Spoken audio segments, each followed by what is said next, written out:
خدا نہ کرے کوئی آدمی حالت حیض میں بھی ابھی بھی مل بیٹھے تو اس کے لیے بھی اسلام کا حکم ہے کہ وہ توبہ کرے. اور یہ دیکھو کہ کیا ابتداء حیض میں ملا ہے یا انتہاء حیض میں ملا ہے. یعنی جب حیض شروع ہوا ہے اس وقت میاں بیوی کی ملاقات ہوئی ہے یا جب ختم ہونے والا تھا آخری دن تھے اس میں ملاقات ہوئی ہے تو حکم ہے کہ اگر ابتدائی ایام ہیں تو زیادہ خیرات کرے. بعض روایات میں ہے کہ 1 دینار صدقہ, اور اگر آخر ایام میں ہیں تو نصف دینار صدقہ کرے. اور سب سے بڑی بات یہ ہے کہ وہ توبہ کرے اور استغفار کرے کہ یہ گناہ ہے اور یہ اللہ کے حکم کی خلاف ورزی ہے اور نص قرآنی کا انکار ہے اور اپنی ذات کو اور بیوی کی ذات کو ایک اہم ترین بیماریوں میں ڈالنے کا ذریعہ ہے جس سے اللہ تبارک و تعالی نے منع کیا. اور دیکھیں قرآن وضاحت کرتا ہے فَإِذَا تَطَهَّرْنَا, جب وہ عورتیں پاک ہو جائیں. آپ اندازہ کریں کہ اسلام نے پاک ہونا بھی سکھلایا, حتیٰ کہ ایک عورت حضور صلی اللہ علیہ وسلم کی خدمت میں آئی, یا رسول اللہ صلی اللہ علیہ وسلم عورت حیض سے کیسے پاک ہوئی. حضور صلی اللہ علیہ وسلم نے فرما دیا, اور یہ مسئلہ بھی اچھی طرح سمجھ لیں کہ یہ معنی نہیں ہوتا کہ ہم نے خون بند ہو گیا ہے, بلکہ عورت کو اچھی طرح سے کپاس جو ہے اپنے جسم کے اندر رکھنی چاہیے. لیکن احتیاط کریں. ہمارے دیہاتوں میں ہمارے بہت بڑے جو دور افتادہ قصبات ہوتے ہیں ان میں اللہ معاف کرے ہماری بیٹیاں احتیاط نہیں کرتی, کپاس میلی ہے, کپاس صاف نہیں ہے, یا کوئی گندا کپڑا اپنے بدن سے لگا لیتی ہیں اور اس کا انجام بڑا بھیانک ہوتا ہے. اس سے بڑی بڑی بیماریاں پیدا ہوتی ہیں. اللہ معاف کرے, اللہ ہر مسلمان کی بیٹی بچی بیوی پہ رحم فرمائے. یعنی یہ جس کو آپ مجھ سے زیادہ جانتے ہیں, میری تو یہ لائن نہیں ہے, لیکن اس سے وہ ٹیٹنس کا مریض ہو جاتی ہے. ہمارے دیہاتوں میں سمجھتے ہیں کہ اس کو سردی ہو گئی, اللہ معاف کرے. اس بیچاری کو ٹیٹنس کے جب دورے پڑتے ہیں اور تشنج ہوتا ہے اور انگلیاں اکڑ رہی ہیں اور گردن اکڑ رہی ہے اور بیچاری کا بدن اکڑ رہا ہے, وہ کہتے ہیں جی سردی ہو گئی, اس کو حلوے کا پٹا چڑھا. یعنی مولوی کو بھی حلوے کا پٹا چڑھاتے ہیں, بیمار کو بھی حلوے کا پٹا چڑھاتے ہیں, کیونکہ اور اس کے بعد آگ جلاؤ, رضائیاں ڈالو اور سردی ہرو. بیچاری کو سردی تھوڑی ہو گئی ہے, وہ تو غریب اس بیماری کا شکار ہو جاتی ہے, اس کا ویکسین کے علاوہ کوئی علاج نہیں ہے دنیا میں.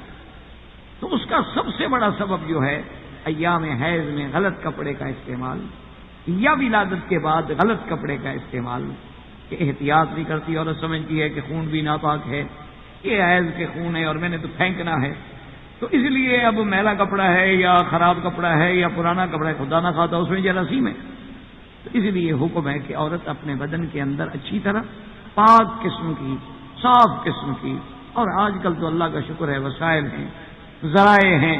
آج کل تو دیہاتوں کے اندر بھی آپ کو میڈیکل سٹور پہ ایسی چیزیں مل جاتی ہیں جن پہ آدمی کو تسلی ہوتی ہے, یا کم از کم خامد کی ذمہ داری ہے کہ ایسی چیزوں کو گھر میں رکھے تاکہ اس کی بیوی محتاج نہ ہو, اس کی بیوی کسی غلط بیماری کا شکار نہ ہو. تو اپنے بدن کے اندر کپاس ہو. اور اسی طرح اسلام یہ بھی حکم دیتا ہے کہ کپاس کے بعد تسلی ہو گئی کہ کوئی بلیڈنگ نہیں, اس پہ کوئی خون کا اثر نہیں, بالکل صاف ہے کپاس, تو اب اس کے بعد وہ کپاس رکھے جس کے ساتھ خوشبو, تاکہ اندر جو روائح کریہ ہے, جو ایام مرور دم کی وجہ سے وہاں کچھ گندی ہوا اور گندا خون گزرتا رہا ہے, تو اس کی وجہ سے وہاں ایک گندی ہوا پیدا ہو جاتی ہے بدن میں.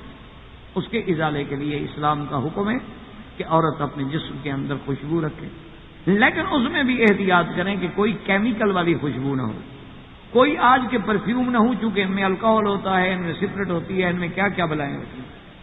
یعنی وہ خوشبو کا معنی یہ ہے کہ وہ پرانے دور میں جو عطر گلاب ہوتے تھے اور سندل میں بنے ہوئے, چونکہ سندل ٹھنڈا ہوتا ہے, عورت کے جسم کو نقصان نہیں پہنچاتا, اور اگر آپ یہ کیمیکل والا ہوگا تو جسم کو جلا ڈالے گا, اس سے تو اور زخم ہونے کا خطرہ ہے.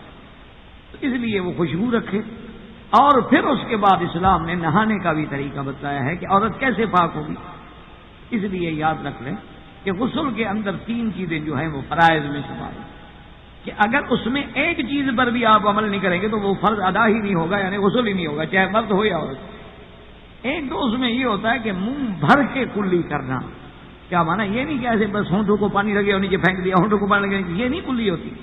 کلی کا مانا ہوتا ہے کہ منہ بھر کے حلق تک پانی پہنچے, پورا منہ بھرا ہو, تاکہ حلق تک پانی پہنچے اور منہ کو صاف کرے. اور اسی طرح 3 دفعہ پانی ناک میں دینا، اور اس کے لیے بھی حکم ہے کہ یہ جو ناک کی نرم ہڈی ہے یہاں تک پانی کو اوپر کھینچے، یعنی سانس کے ساتھ پانی کو اوپر لے تاکہ وہ پانی نرم ہڈی تک پہنچے، پھر ناک کو اچھی طرح صاف کرے.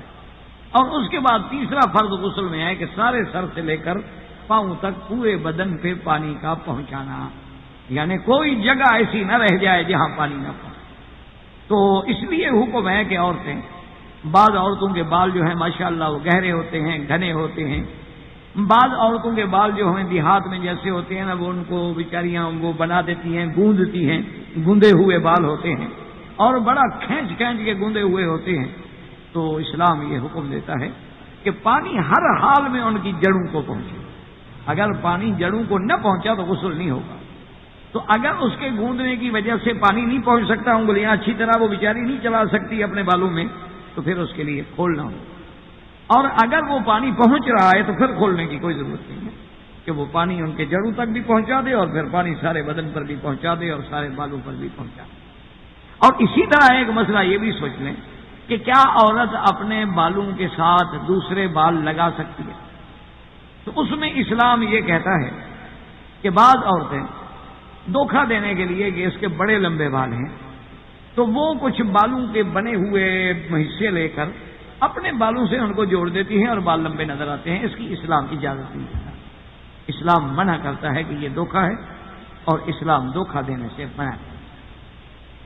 اچھا، ایک یہ ہوتا ہے کہ مثلا ایک عورت ہے بیچاری، اس کے بال جو ہیں اس کے اندر کچھ ایسے حالات ہیں کہ وہ کاٹنا چاہے تو اس کی بھی اسلام نے وضاحت کر دی کہ اگر بطور فیشن کاٹنا چاہتی ہے تو حرام. جیسے کہ آج عورتیں جاتی ہیں اور اپنے بیوٹیشن میں، بیوٹی پارلرز میں، اور وہاں جا کے بال کٹواتی ہیں، یا بالوں کو گھنگریالا بنانے کے لیے اور بل دینے کے لیے مشینوں پہ، اور اس کو کئی دن تک بیچاری باندھ کے رکھتی ہیں. ایک مستقل عذاب ہے. یعنی عورت کو پتہ نہیں دوسرے مرد کے جذبات کو شکار کرنے کے لیے خود کتنی تکلیفوں سے گزرنا پڑتا ہے کہ وہ جناب بالوں کو بل دے رہے ہیں اور باندھ رہے ہیں اور کئی دن تک وہ بندے رہیں اور کھلے نہیں تاکہ اس میں گھنگریالا پن جو ہے وہ پیدا ہو جائے. تو یہ ساری چیزیں اسلام اس کی اجازت نہیں دے.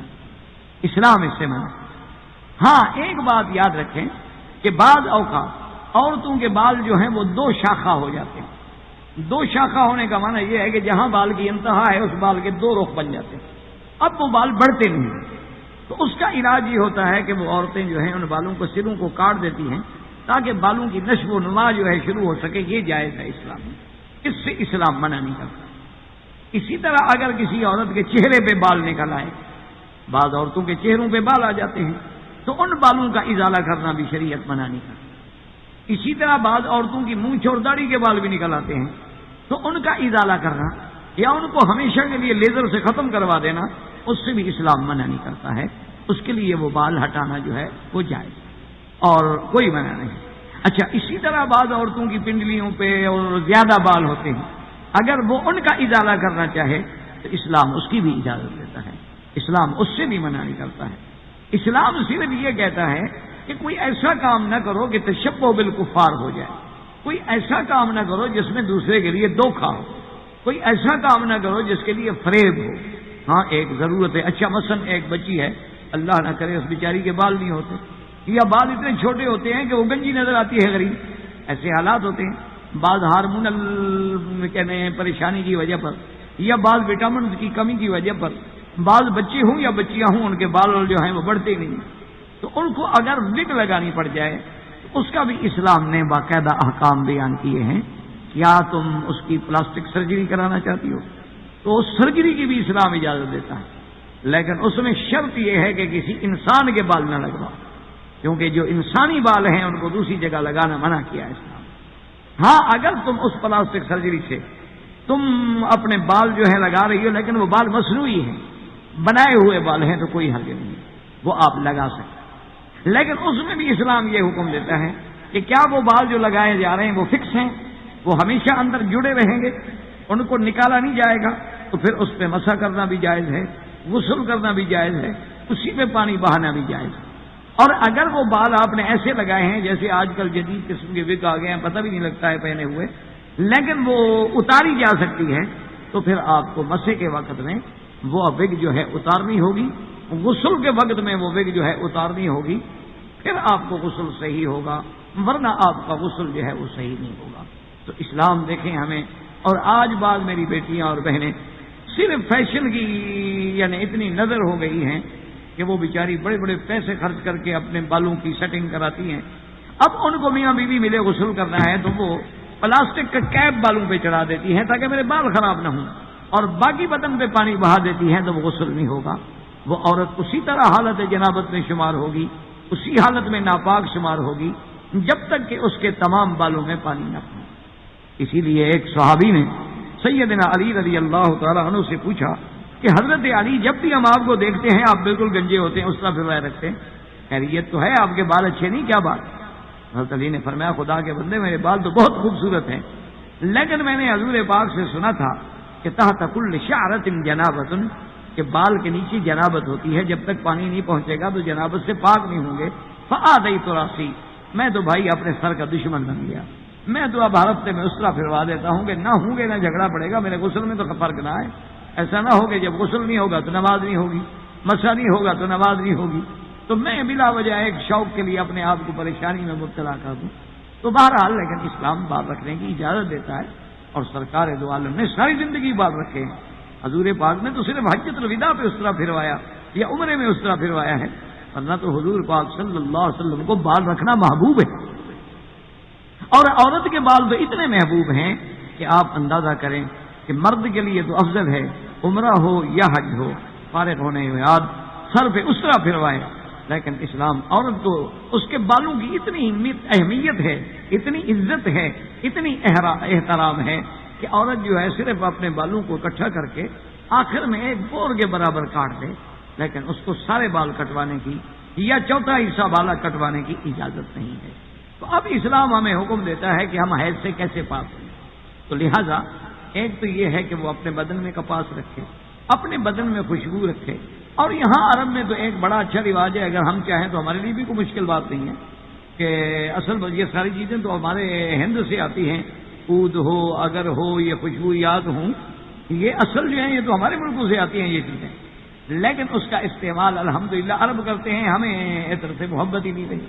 حالانکہ طیب ایسی چیز ہے کہ سرکار دو جہاں فرماتے ہیں حبب الی من الدنیا بثلاث، دنیا کی چیزوں میں تین ہی چیزیں تو مجھے پسند ہیں، الطیب سب سے پہلے حضور نے خوشبو شمار کر دی۔ تو اس کا ایک طریقہ یہ ہے کہ آپ نے یہاں پر دیکھا ہوگا کہ لوگ مبخرہ جس کو کہتے ہیں کہ اس میں کولے ڈال دیتے ہیں، اور آج کل وہ ویسے بھی ملتے ہیں جو الیکٹرک سے چلتے ہیں، اور اس میں وہ عود کی لکڑی ڈال دیتے ہیں یا سندل کی لکڑی ڈال دیتے ہیں، تو اس سے پھر وہ دھواں اٹھتا رہتا ہے اور خوشبو پھیلتی رہتی ہے، اور وہ جتنا قیمتی ہوتا ہے اتنا اچھی خوشبوئیں ہوتی ہیں۔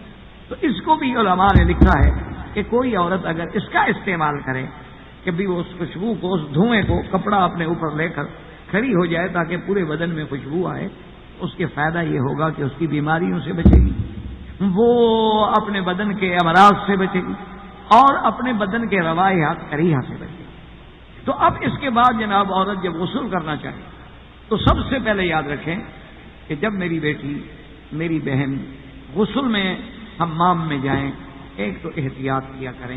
یہی وجہ ہوتی ہے کہ عورتوں پر جنات کا اثر زیادہ ہو، یہی وجہ ہوتی ہے کہ عورتوں پر سحر کا اثر زیادہ ہو، یہی وجہ ہوتی ہے کہ عورتوں پر اعمال سفلی کا اثر زیادہ ہوتا ہے، کیونکہ یہ ساری چیزیں ناپاکی پہ حملہ کرتی ہیں، اور یہ ساری چیزیں اس وقت حملہ کرتی ہیں جب عورت ناپاک۔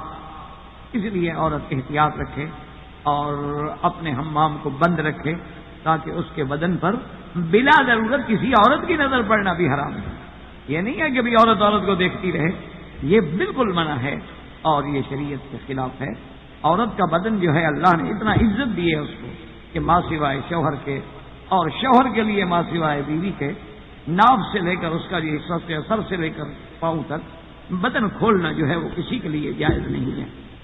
جناب عورت جو ہے سب سے پہلے تو اپنا استنجا کرے اور اپنے بدن کے ان حصوں کو دھوئے جہاں جہاں شبہ ہے کہ مجھے خون لگا ہوگا، اور اس کے لیے صفائی کا اتنا اہتمام کرے کہ بعض فقہا لکھتے ہیں کہ اگر وہ چاہے تو اپنے جسم میں کپڑا پھیر لے یا اپنے جسم میں انگلی سے، تاکہ کہیں خون جم جاتا ہے، بدن کے اندر کے حصوں میں خون کے ٹکڑے لگ جاتے ہیں، اور یہی خون جب جم جاتا ہے تو پیشاب سے زخم کر کے نکلتا ہے، اور یہی پھر امراض کا باعث بنتا ہے۔ اچھی طرح صاف کرے، صاف کرنے کے بعد پھر وہ وضو کرے جیسے نماز کا وضو کیا جاتا ہے۔ اور وضو کے اندر یاد رکھیں کہ 4 چیزیں ضروری ہیں۔ ایک تو وضو کے اندر یہ ہے کہ یہ سر کی پیشانی کے بال جہاں سے شروع ہوتے ہیں ٹھوڑی تک اور دونوں کانوں کے لموں تک، اس کو دھونا جو ہے ضروری ہے۔ اسی طرح آپ یاد رکھیں کہ وضو کے اندر ہاتھوں کا دونوں کوہنیوں تک دھونا جو ہے وہ ضروری ہے۔ اسی طرح سر کا مسح جو ہے وہ ضروری ہے، اور پاؤں کا ٹخنوں کے ساتھ دھونا جو ہے وہ ضروری ہے۔ تو عورت جو ہے وہ باقاعدہ وضو کرے جیسے نماز کا وضو ہوتا ہے، اور اس کے بعد وہ پھر اپنے پورے بدن پہ پانی بہائے اور کوشش کرے کہ بدن کے کسی ذرے پر بھی ایسا مقام نہ رہ جائے جہاں پانی نہ پڑے۔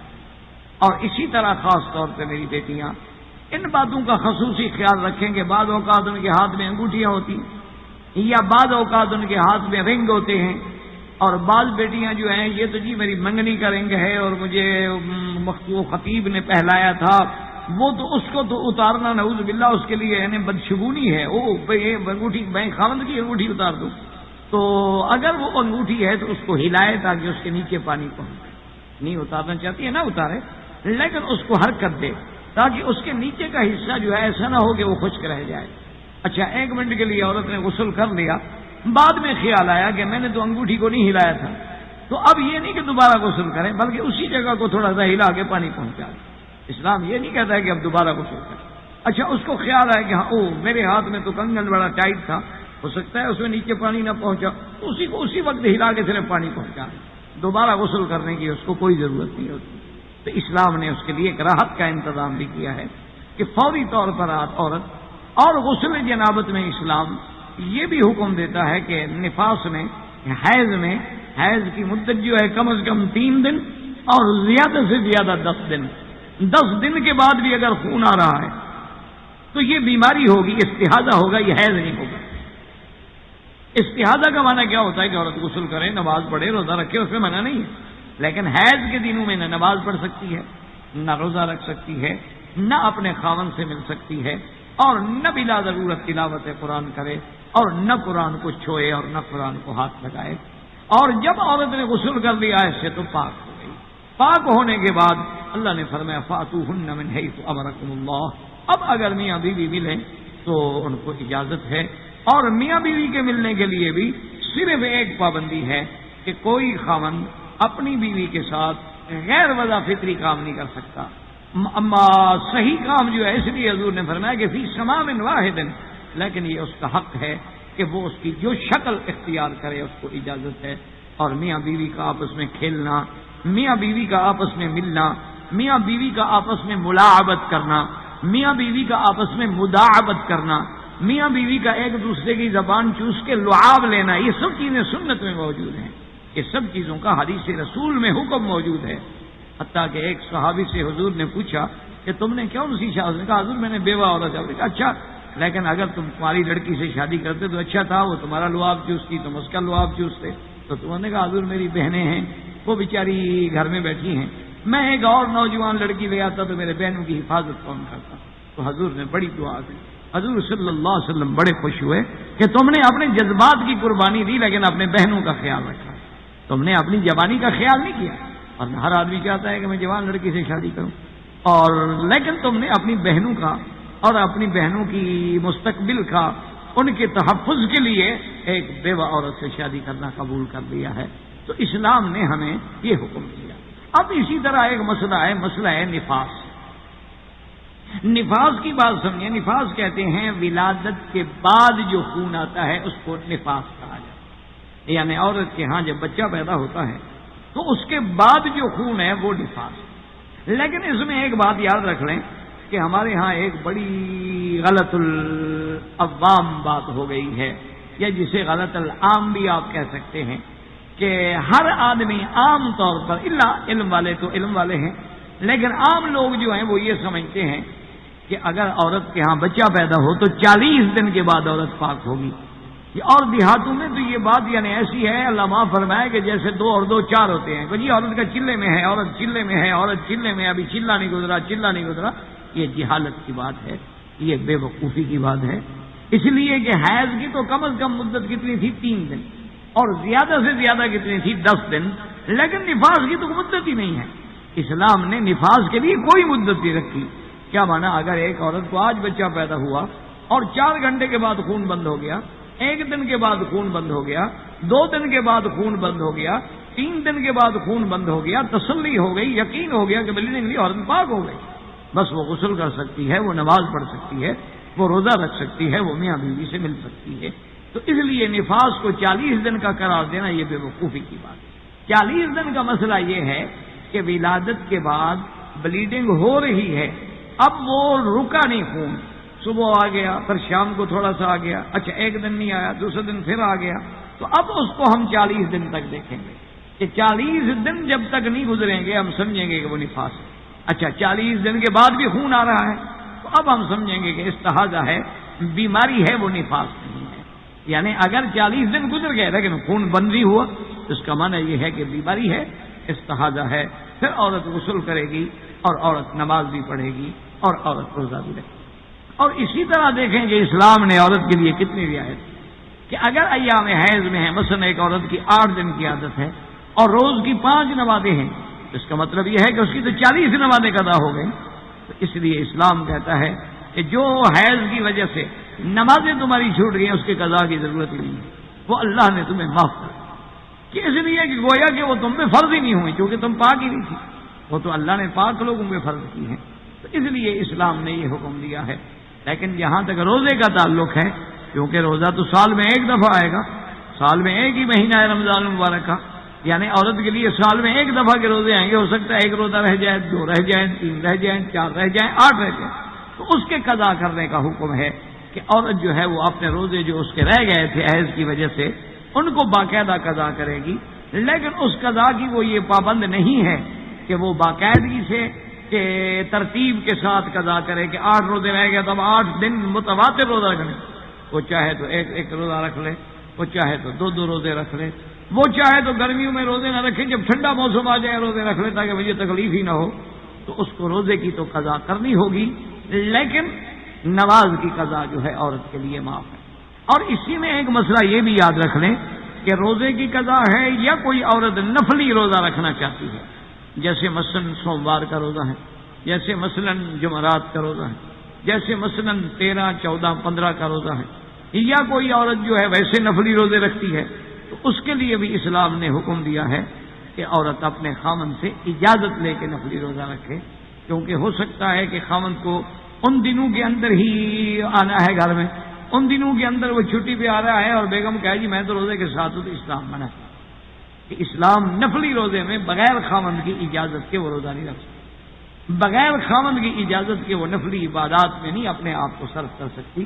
حتیٰ کہ بعض علماء نے تو اتنا لکھا ہے کہ میاں بیوی اگر آپس میں ہنس کھیل رہے ہیں، ایک دوسرے سے ملاعبت کر رہے ہیں، تو انہوں نے کہا کہ نفل پڑھنے سے ان کو اللہ زیادہ ثواب دیتے ہیں کہ نفل سے تو ان کے درجات بلند ہوں گے، لیکن اس سے میاں بیوی میں محبت ہوگی، مودت ہوگی، الفت ہوگی، اور دونوں گناہوں سے بچیں گے اور دونوں جہنم کی آگ سے ہمیشہ کے لیے محفوظ ہو جائیں گے. اور اسی طرح ایک احکام یہ بھی دیکھ لیں کہ ہمارے عام طور پر ہماری بہنیں بیٹیاں کہ مثلا عمرے پہ آ رہی ہیں، یا مثال کے طور پہ جناب وہ انڈو پاک سے یا بنگلہ دیش سے یا کسی ملک سے آئی ہے عمرہ کرنے کے لیے یا حج کرنے کے لیے. اچھا اتفاق ایسا ہوتا ہے کہ حج کے دنوں میں اس کو حیض آ گیا، یا عمرے پہ آ رہی تھی اور حیض آ گیا، تو عورتیں اتنا چیختی ہیں اور روتی ہیں کہ میں بڑی بدنصیب تھی اور میں بڑی گناہگار تھی اور میں نعوذ باللہ بہت بری تھی، دیکھو اللہ پاک نے مجھے حج کے دنوں میں پلید کر دیا، میں جناب ناپاک ہوں اور عرفات میں ہوں، اور میں ناپاک ہوں مینا میں ہوں، اور میں ناپاک ہوں مزدلفہ میں ہوں، اور میں ناپاک ہوں احرام میں ہوں. تو یہ جاہلیت کی بات ہے، یہ بے وقوفی کی بات ہے. آپ اندازہ کریں کہ جب حج پہ حضور تشریف لائے ہیں تو ایام حج میں آتے ہوئے بی بی عائشہ کو حیض آ گیا. بی بی عائشہ رضی اللہ تعالیٰ عنہ حیض کی حالت میں ہیں، تو انہوں نے کہا یا رسول اللہ انا حیض. کوئی بات نہیں، تم حج کر لو، حج کرنے کے بعد اگر تمہاری خواہش ہے تو عمرہ کر لینا.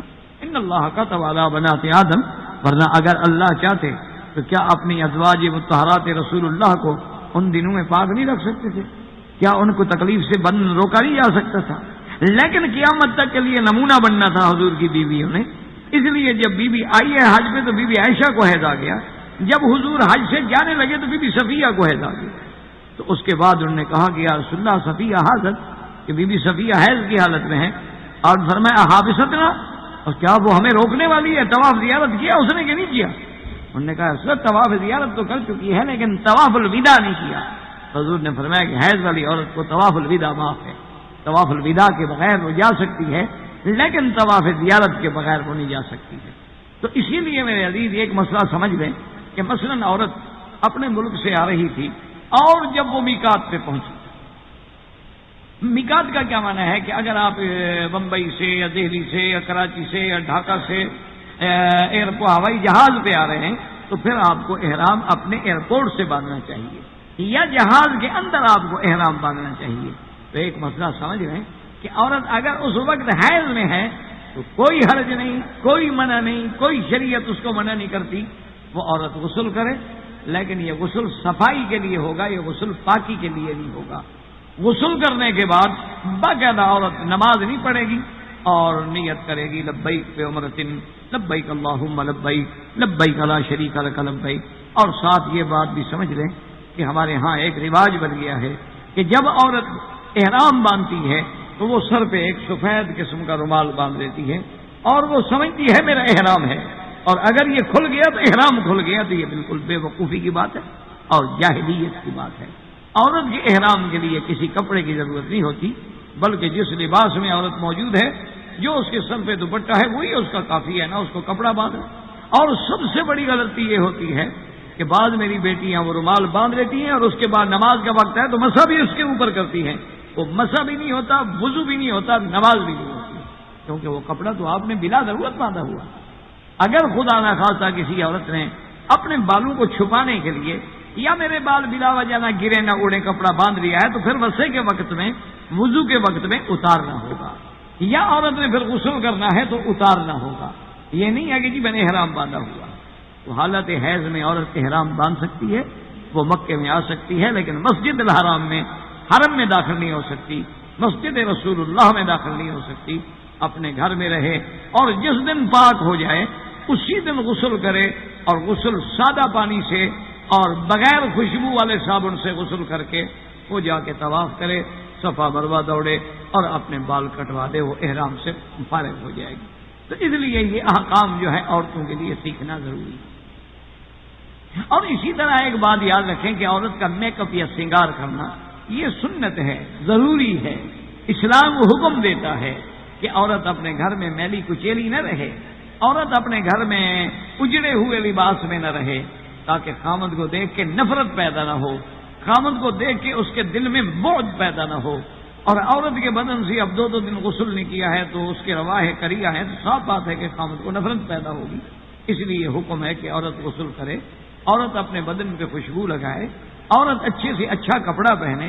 عورت کے لیے تو اسلام نے ریشم بھی حلال کیا، عورت کے لیے اسلام نے سونا بھی حلال کیا، عورت کے لیے اسلام نے ہر قسم کا کپڑا جو ہے وہ حلال کیا ہے۔ وہ کپڑے پہنے، اچھا لباس پہنے، میک اپ کرے، سنگار کرے، لیکن ایک بات کا خیال رکھیں کہ بعض عورتیں لپسٹک استعمال کرتی ہیں، سرخی جسے ہم کہتے ہیں، یا مسی استعمال کرتی ہیں، لیکن اس میں ایک چیز کا خیال رکھیں کہ کیا وہ لپسٹک ان قسم کی تو نہیں جس سے تہ جم جاتی ہو ہونٹوں پہ۔ اگر تو ہونٹوں پہ تہ جم جاتی ہے اور اس کے اندر پانی نہیں جاتا تو پھر تو وضو نہیں ہوگا، آپ کا غسل بھی نہیں ہوگا اور وضو بھی نہیں ہوگا۔ لیکن بعض لپسٹک ایسی ہوتی ہے کہ جس کا رنگ تو آتا ہے لیکن تہ نہیں بنتی، جیسے مہندی کا رنگ تو آتا ہے ہاتھ میں لیکن تہ نہیں بنتی۔ تو مہندی میں ہاتھ میں لگی ہو تو وضو کر سکتے ہیں، آپ غسل کر سکتے ہیں، تو اسی طرح اس لپسٹک کا بھی کوئی حرج نہیں۔ اسی طریقے سے یاد رکھیں، البتہ جو ہاتھوں پہ میری بیٹیاں نیل پالش لگاتی ہیں اس میں عام طور پہ تہ بن جاتی ہے، یعنی ایک پردہ سا آ جاتا ہے ناخن کے اوپر اور ناخن کے اندر وہ پانی نہیں جاتا۔ اس کو تو فقہا نے اتنا لکھا ہے کہ آپ سیمنٹ کا کام کر رہے ہیں، سیمنٹ لگ گیا، آپ کو جبس کا کام کر رہے ہیں، جبس لگ گئی، عورت آٹا گوندھ رہی تھی، آٹا خشک ہو کے جم گیا، اس کے اندر پانی نہیں پہنچا تو پھر آپ کا نہ وضو ہوگا نہ آپ کا غسل ہوگا۔ وہ ہر حال میں آپ کو ریموو کرنا پڑے گا۔ اسی لیے جو میری بیٹیاں ناخن بڑھا لیتی ہیں یہ شریعت کے خلاف ہے، یہ اسلام کے خلاف ہے، بلکہ سنن الانبیاء والمرسلین ہے کہ مرد ہوں یا عورت ہوں ہفتے میں ایک دفعہ اپنے ناخنوں کو کاٹا جائے، زیادہ سے زیادہ 15 دن، اور اس سے زیادہ جو ہے زیادہ سے زیادہ فقہاء نے 1 میں 40 دن تک، لیکن کراہت کے ساتھ اجازت دی ہے۔ اس سے زیادہ اپنے ناخنوں کا بڑھانا، ناخنوں کو لمبا کرنا، ناخنوں کو گول کرنا اور تیز کرنا فیشن کے لیے، یہ بالکل ناجائز ہے، بالکل حرام ہے اور بالکل خطرناک بھی ہے۔ لیکن اگر انسان میاں بیوی لیٹے ہوئے ہیں اور بدقسمتی سے وہ اس کا ایک ہاتھ جو ہے خاوند کی آنکھوں پہ لگ گیا انشاءاللہ، تو ہمیشہ کے لیے اللہ کی رحمت سے خاوند نابینا ہو جائے گا، شاید آپریشن کے قابل بھی نہ رہے۔ اتنا لمبا ناخن جس کی آنکھ میں جائے گا تو کیا کرے گا غریب؟ تو اس لیے اسلام نے اگر منع کیا ہے، ہاں تم نے اگر بطور ہتھیار اپنے پاس رکھنا ہے کہ تاکہ خاوند کو لڑائی ہو تو میں ناخنوں سے ٹھیک کر سکوں، تو آپ اپنے آپ کو بلی کیوں بناتی ہیں؟ آپ اپنے آپ کو جانور کیوں بناتی ہیں؟ آپ اپنی زبان میں اتنا اثر پیدا کریں، اپنے اخلاق میں اتنا اثر پیدا کریں۔ میرے ایک دوست تھے، بہت بڑے لیڈر بھی تھے اور بہت بڑے عالم بھی تھے اور بہت بڑا آدمی تھا۔ مجھے یاد ہے ایک دن ہم ان کے ساتھ بیٹھے ہوئے تھے، اچھا نام بھی ماشاءاللہ ان کا رحمت اللہ تھا، علامہ رحمت اللہ ارشد کہلاتے تھے۔ تو ایک دوست نے اس سے کہا کہ علامہ صاحب آپ میں ایک بڑی سستی ہے یار۔ تو نے کہا یار اتنی بڑی شخصیت ہو، تمہارے جہاں لاکھوں چاہنے والے ہیں تو لاکھوں دشمن بھی ہے، تو جس آدمی کے لاکھوں چاہنے والے ہوں اس کے لاکھوں مخالف بھی تو ہوتے ہیں۔ تو خدا کے بندے تم اپنے گھر میں نہ کوئی تمہارے پاس اسلحہ ہے، نہ تمہارے پاس پسٹل ہے، اور تیرے لیے کیا مشکل بات؟ یعنی تیرے ٹیلی فون پہ اگر چاہو تو تیرے نوکروں کے لائسنس بن سکتے ہیں، تو گھر میں کچھ نہ کچھ رکھا کرو۔ اس نے کہا یار آدمی اپنے اندر ایسی اخلاقی ضرورت کیوں نہ پیدا کرے کہ دشمن جب ہتھیار اٹھائے تو اس کے ہتھیار جھک جائیں، ورنہ پسٹل سے کیا ہو جائے گا؟ بڑے بڑے لوگ جن کے پاس تمام دنیا کے جدید اسلحے تھے، جب وہ مار ڈالے گئے تو ان کو اسلحے نے کون سا بچا لیا ہے؟ بڑے بڑے لوگ جن کی سیکورٹی کے اتنے بڑے عالم تھا کہ تصور نہیں ہو سکتا۔ موت کا ایک دن مقرر ہے، ہمارے اندر ایسے حالات پیدا ہوں، ہم اپنے اندر ایسے جوہر پیدا کریں کہ ہمیں دیکھنے کے بعد دشمنوں کی تلواریں خود بخود جھک جائیں، دشمنوں کی بندوق کے نالے جو ہیں وہ خود بخود نیچے ہو جائیں، اور وہ سب سے زیادہ بڑا اسلحہ ہے۔ اس لیے یاد رکھیں کہ عورتوں کا ناخن بڑھانا شریعت میں ناجائز ہے۔ ایک اچھی طرح بات سمجھ۔ اچھا اسی طرح عورتوں کے بدن پہ بال جو ہیں ان کے لیے بھی شریعت کا حکم یہ ہے کہ وہ ہر ہفتے میں صفائی کرنا ضروری ہے، یعنی اس کے زیر ناف بال جو ہیں ان کا ہفتے میں ایک دفعہ، اور یا 15 دن میں یا زیادہ سے زیادہ 40 دن میں۔ یہ نہیں ہے کہ کافروں کی نقالی میں اور سکھوں کی نقالی میں اور دشمنوں کی نقالی میں آ کر عورتیں اپنے بالوں کو چھوڑ دیتی ہیں۔ بغل کے بالوں کو آج کل تو میں نے دیکھا، اللہ معاف کرے ہمارے نوجوان اتنے اتنے بڑے بال ہیں بغل میں، اللہ معاف کرے، یعنی دیکھتے ہوئے آدمی کو الٹی آ جاتی ہے۔ معلوم ہوئی ایک ایسی چیز جو جس کو اسلام کہتا ہے ازالہ ہے، زائل کرو، اس کا معنی ہے کہ اس کے اندر کوئی خرابی ہے۔ تو اس لیے عورتوں کو اپنے بغل کے بال ہوں یا زیر ناف بال، عورت کے لیے افضل یہ ہے کہ وہ کریم استعمال کرے یا کوئی دوائی استعمال کرے، لیکن اگر کوئی عورت بلیڈ استعمال کرے تو منع نہیں ہے، لیکن البتہ فقہا نے کراہت رکھی ہے کہ کراہت کے ساتھ جائز ہے، لیکن اگر استعمال کرے تو کوئی منع نہیں ہے کہ جس کو ہم حرام کہہ سکیں۔ اسی طرح آپ یاد رکھیں کہ عورتوں کے لیے مثلاً لباس ہے، اسلام کہتا ہے عورت لباس پہنے، اعلیٰ سے اعلیٰ لباس پہنے، اچھے سے اچھا لباس پہنے، اور اللہ نے اگر پیسہ دیا ہے تو اس کی نعمتوں کا اثر اس کے بدن میں نظر آئے۔ یہ نہیں ہے کہ میلی کچیلی اور بالکل فقیرانہ لباس میں رہے، یہ اسلام نہیں کہتا، بلکہ حدیث میں ہے کہ اچھی عورت تو وہ ہے کہ خامن کی نظر پڑے تو خامن خوش ہو جائے۔ اسی لیے ایک عرب کی ایک بہت بڑی ذہین عورت تھی، اور وہ یعنی عرب تھی، بدر کے رہنے والی تھی، اور بہت بڑی یعنی معروف قسم کی عورت گزری ہے۔ تو جب اس کے بیٹی کی شادی ہوئی تو اپنی اس بیٹی کو اس نے کہا کہ میری بیٹی، میری صرف ایک نصیحت پلے باندھ لینا، اب ساری تقریر میں تمہیں کر نہیں سکتی کہ ایک ایک بات کا تمہیں درس دوں، ایک میری نصیحت کا یاد رکھ لینا کہ تمہاری شادی ہو رہی ہے، تیرے خامند کو تیرے بدن سے تیرے کپڑوں سے کبھی بدبو نہ آئے، اس کو ہمیشہ خوشبو آئے۔ اگر تم نے صرف میری اس بات میں عمل کیا تیرا گھر کبھی برباد نہیں ہوگا، تیرا گھر جو ہے وہ ہمیشہ آباد ہے۔ تو اس لیے اسلام جو ہے آپ حیران ہوں گے کہ پہلے زمانے عرب میں، زمانے جاہلیت میں عرب سرداروں کی عورتیں جو تھیں وہ عطر سے پہچانی جاتی تھیں، یعنی بعض عورتوں کی پسندیدہ چیز جو تھی عنبر تھا تو عنبریہ کہلاتی تھی، اور بعض کا مشک تھی، بعض کا گلاب تھا، بعض کا ورد تھا، تو وہ اتنا یعنی اپنے آپ کو خوشبو میں بسا کے رکھتی تھی. لیکن فرق یہ ہے کہ عورت کی خوشبو خامد کے لیے ہو، عورت کی خوشبو غیروں کے لیے نہ ہو. عورت کا میک اپ، عورت کا سنگار، عورت کا لباس خامد کے لیے ہو، دوسروں کے لیے نہ ہو. صرف اسلام اس سے منع کرتا ہے. اور اسی طرح یاد رکھیں کہ عورت کے لیے ضروری یہ ہے کہ لباس ساتر ہو. کیا معنی؟ اتنا باریک نہ ہو کہ اس کا بدن نظر آئے. حضور نے فرمایا رب قاسیات عاریات، بہت ساری عورتیں ایسی ہوتی ہیں جو بظاہر کپڑے پہنے ہوئے ہیں لیکن اصولاً وہ عریاں ہوتی ہیں. اسی طرح عورت کا لباس اتنا ٹائٹ نہ ہو کہ اس کا ہر عضو جو ہے وہ لباس سے نظر آ رہا ہو، تو پھر لباس پہننے کی کیا ضرورت ہے؟ اگر اس کے بدن کو لباس الٹا اجاگر کر رہا ہے، اس کے سینے کے ابھار کو ظاہر کر رہا ہے، اس کے ہر بدن کے حصے کو ظاہر کر رہا ہے، اس کے کمر کے طول و عرض کو ظاہر کر رہا ہے، تو ایسے لباس سے بھی اسلام نے منع کیا ہے کہ وَلْيَضْرِبْنَ بِخُمُرِهِنَّ عَلَىٰ جُيُوبِهِنَّ. اور اسی طرح اللہ نے فرمایا کہ لباس کیوں ہوتا ہے؟ یواری سوآتکم وریشا ولباس التقویٰ ذالک خیر. یہ لباس تو ہے اسی لیے کہ تیرے جسم کو چھپا کے رکھے، اس لیے تو نہیں ہے کہ وہ تیرے جسم کے اعضاء کو ابھارنے کا اور اس میں شہوانیت انگیز جذبات پیدا کرنے کا ذریعہ بنے.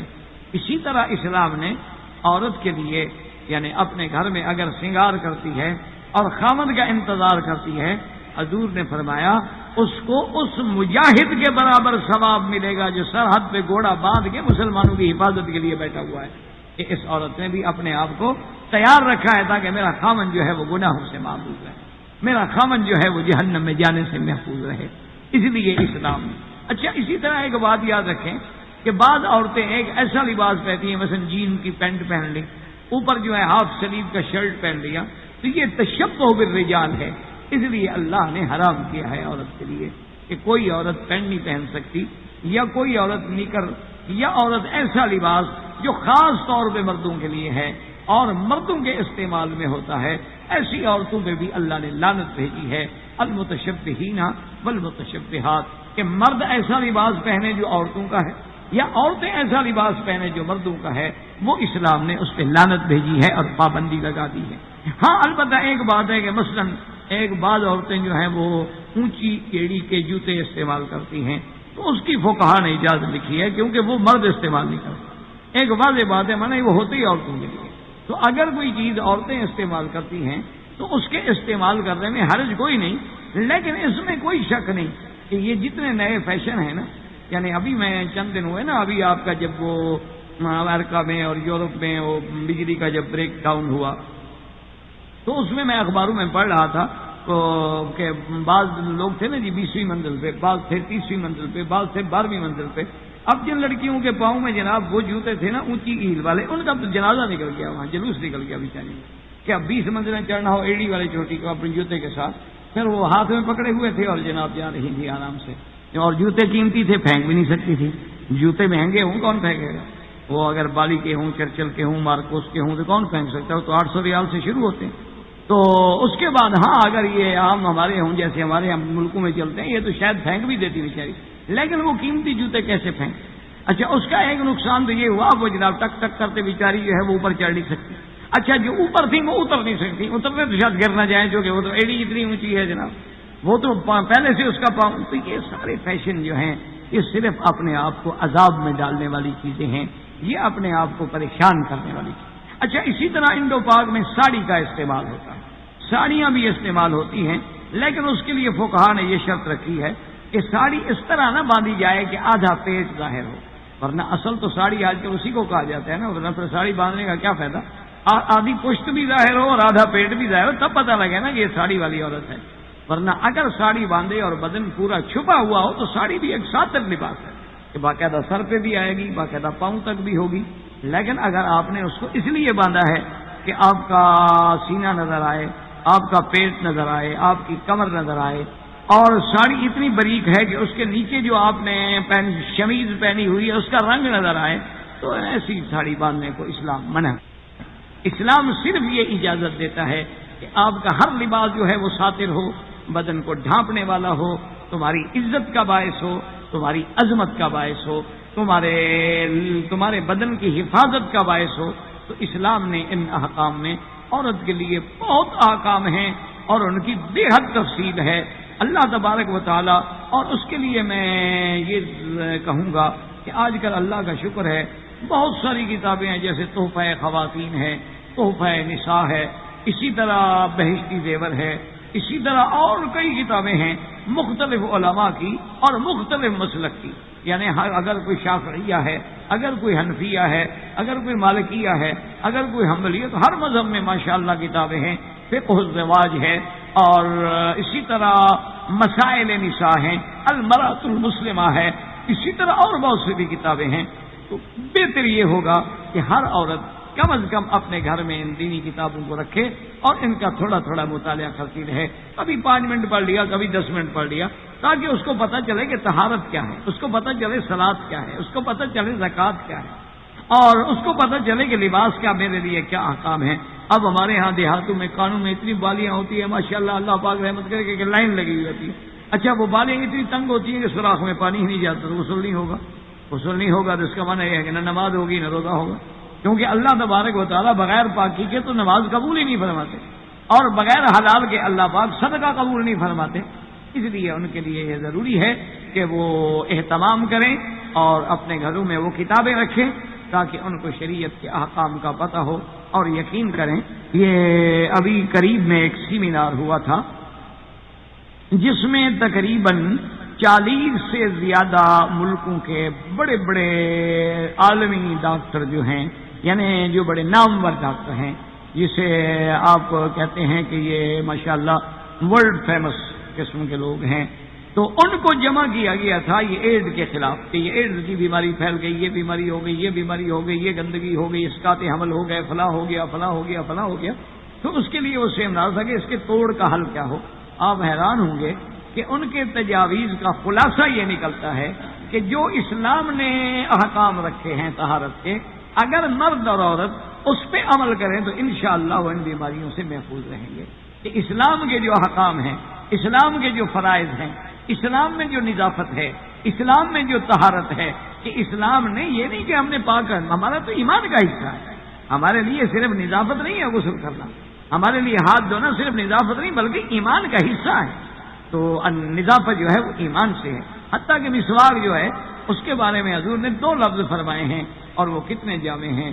فرمایا مطہرۃ للفم ومرضات للرب، تیرے منہ کو پاک کرنے والا اور تیرے رب کو راضی کرنے والا.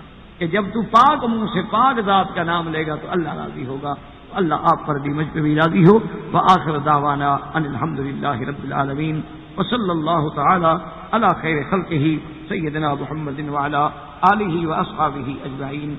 احباب کرام، اس کے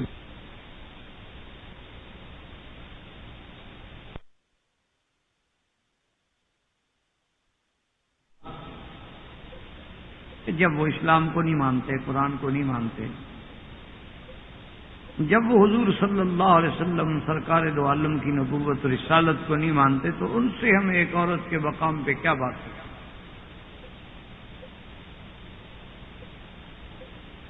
ہماری بات ان لوگوں سے ہے جو اپنے آپ کو مسلمان کہتے ہیں اور اسی ضمن میں وہ باتیں اگر دوسرے حضرات کو اپیل کرتی ہیں تو وہ بھی غور کریں. یعنی وہ دور نہ جائیں، وہ عصر حاضر کے تقاضوں میں، عصر حاضر میں عورت کو دیکھیں اور اسلام کے عینک میں، اسلام کے قوانین کی نظر میں، قرآن کی نظر میں، حدیث کی نظر میں بھی عورت کو پہچانیں. تو انشاءاللہ انہیں بھی یہ واضح بات محسوس ہوگی. ایک ہوتا ہے ضد کا تو دنیا میں کوئی علاج نہیں.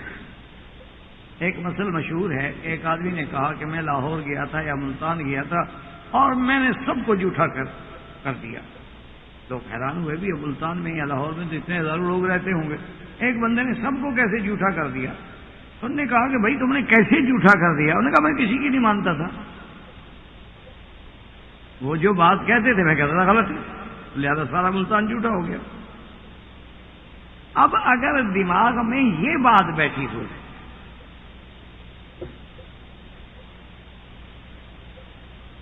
تو ان کا تو آپ میرے بھائی کوئی حل کر ہی نہیں سکتے، تو لہذا ان کے غم میں آپ دبلے نہ ہوں کہ جی ہمیں مغرب کیا کہے گا اور ہمیں یورپ کیا کہے گا اور ہمیں ترقیاتی دنیا کیا کہے گی، تو ان کے غم میں آپ بالکل ہلکان نہ۔ ان کے دور میں اگر کوئی عورت کو انہوں نے حقوق یا ترقی کے نام پہ دیا بھی ہے نا تو وہ ایک مرد بنا کے دیا ہے، عورت بنا کے نہیں دیا۔ یعنی انہوں نے عورت کو مرد بنا دیا کہ بھئی اب مرد ڈرائیور ہے، عورت بھی ڈرائیور ہے، مرد بہرا ہے، عورت بہرا ہے، مرد ٹرین چلاتا ہے، عورت ٹرین چلاتی ہے، مرد فوجی ہے، عورت فوجی، مرد سپاہی ہے، عورت بھی سپاہی ہے، مرد بڑے بڑے ٹرالر چلاتے ہیں، عورت بھی چلاتی ہے۔ یہ مساوات ہے، یعنی وہ عورت کو مرد کے مقام پر لا کے اس سے مردانہ کام لے کے اگر 4 حقوق دے رہے ہیں تو وہ عورت کو تو نہیں دیے انہوں نے۔ عورت کی مساوات و آزادی کا آپ نے اگر نظارہ دیکھنا ہو تو کبھی امسٹرڈم چلے جائیں اور وہاں دیکھیں کہ آج بھی عورت کو شیشے کے شوکیسوں میں اور یہاں کھڑا کیا جاتا ہے اس کی عظمت دری کے لیے۔ یہ ترقی، یعنی اسلام پہ اعتراض کرنے والے کہ جی اسلام میں لونڈی ہے اور اسلام میں لونڈی ہے اور اسلام میں 4 شادیاں ہیں، آپ ان تہذیب کے متوالوں سے پوچھیں کہ یہ کون سی تہذیب ہے کہ باقاعدہ شیشے کے شو کے سو میں عورت کو اریاں کھڑا کیا جاتا ہے تاکہ آپ اس کے انگ انگ کو دیکھ کر فیصلہ کریں کہ مجھے کون سی عورت پسند ہے۔ اگر اسی کا نام آزادی ہے تو ہم ایسی آزادی پہ لعنت دیں۔ اگر اسی کا نام آزادی ہے کہ آدمی ماں سے آزاد ہو، باپ سے آزاد ہو، حیا سے آزاد ہو، ضمیر سے آزاد ہو، معاشرے سے آزاد ہو، ایسی آزادی بھی ہم لعنت دیں۔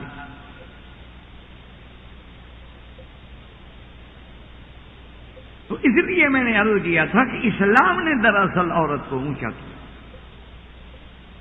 اسلام نے اسے یہ شرف بخشا کہ اگر قرآن میں جہاں سورت الانبیاء ہے، جہاں سورت محمد ہے صلی اللہ علیہ وسلم، اور وہی سورت مریم بھی ہے،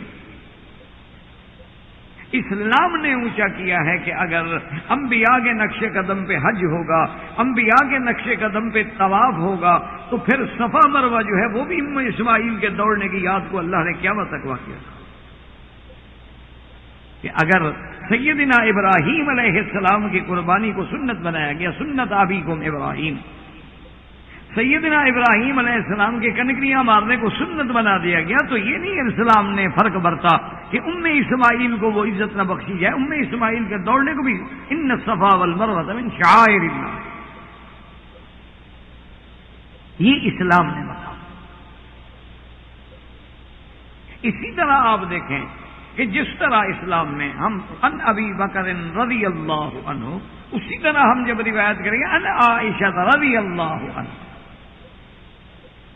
صرف وہاں ضمیر مؤنث ہے، وہاں ضمیر مذکر، لیکن وہی مقام ملے گا جو صحابی کو ہے وہ صحابی ہے۔ یہ اسلام نے حق دیا ہے کہ اگر اسلام میں ہم نے بڑے بڑے صحابہ، بڑے بڑے مفسرین، بڑے بڑے فقہا، مجتہدین، محدثین، علماء، صوفیاء، اولیاء پیدا کی ہیں تو عورتوں میں بھی ہے۔ حضور نے فرمایا خذوا نصف دین کو، آدھا دین لینا ہو تو بی بی عائشہ سے سیکھیں۔ عورتوں میں محدثات، مفسرات، آج بھی اللہ کا شکر ہے کہ اس دور میں بھی اللہ کی رحمت ہے کہ ایسی خواتین موجود ہیں جو باقاعدہ تفسیر پڑھاتی ہیں، حدیث پڑھاتی ہیں، اور باقاعدہ مدارس میں بیٹھ کے دورہ حدیث تک کی کتابیں پڑھا رہی ہیں۔ تو اسلام نے کوئی فرق نہیں رکھا، اسی لیے آپ یوں سمجھ رہے ہیں کہ قانونی تشخص جو ہے، قانونی تشخص جسے آپ کہتے ہیں، جس کو آپ لیگل سٹیٹس کہہ سکتے ہیں، اس میں اللہ نے عورت کو ایک مقام دیا ہے، یہ اسلام ہے جس نے اس کو یہ حق دیا ہے کہ وہ ہر بات میں مرد کے برابر ہے۔ ان المسلمین والمسلمات والمؤمنین والمؤمنات والقانتین والقانتات والصادقین والصادقات والصابرین والصابرات والصائمین والصائمات، یعنی ہر چیز میں برابر ہے کہ اگر مرد مسلم ہے عورت مسلم، مرد مومن عورت مومنہ، مرد عبادت گزار عورت عبادت گزار، مرد روزے رکھنے والا عورت روزے رکھنے والی، یعنی بالکل اسلام ان کو برابر لائے۔ یہ اسلام نے تصور دیا ہے کہ من عمل صالحا من ذکر او انثى وهو مؤمن، تم میں جو اچھا کام کرے، جو اچھا عمل کرے، مرد ہو یا عورت ہو، فلنحيينه حیاتا طیبہ۔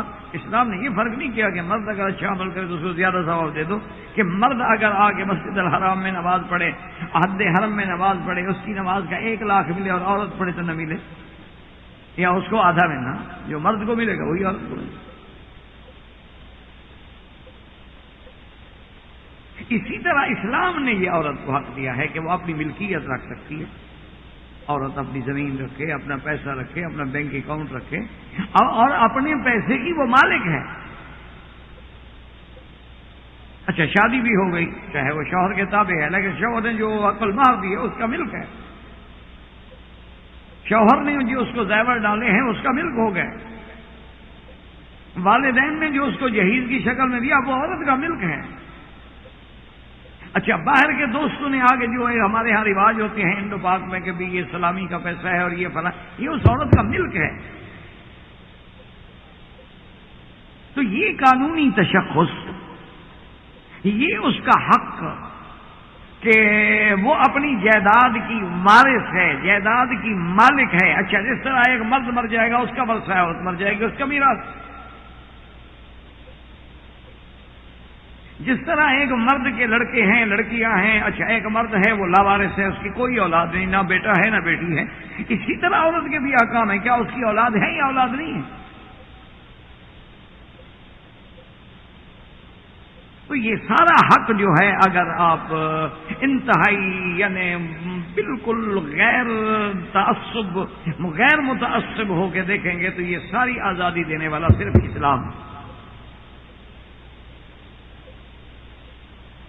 اچھا اسلام نے اتنی بڑی آزادی دی ہے، اب اس سے بڑی کوئی مثال دنیا میں آپ دے سکتے ہیں کہ پیغمبر ہیں، قرآن الحمدللہ پڑھ چکے ہیں کہ دونوں پیغمبر ہیں، اسلام تو سے پہلے پیغمبر سب سے اول رسول ہے، اور حضرت لوط علیہ السلام بھی پیغمبر ہیں اور دونوں کی بیویاں ہیں۔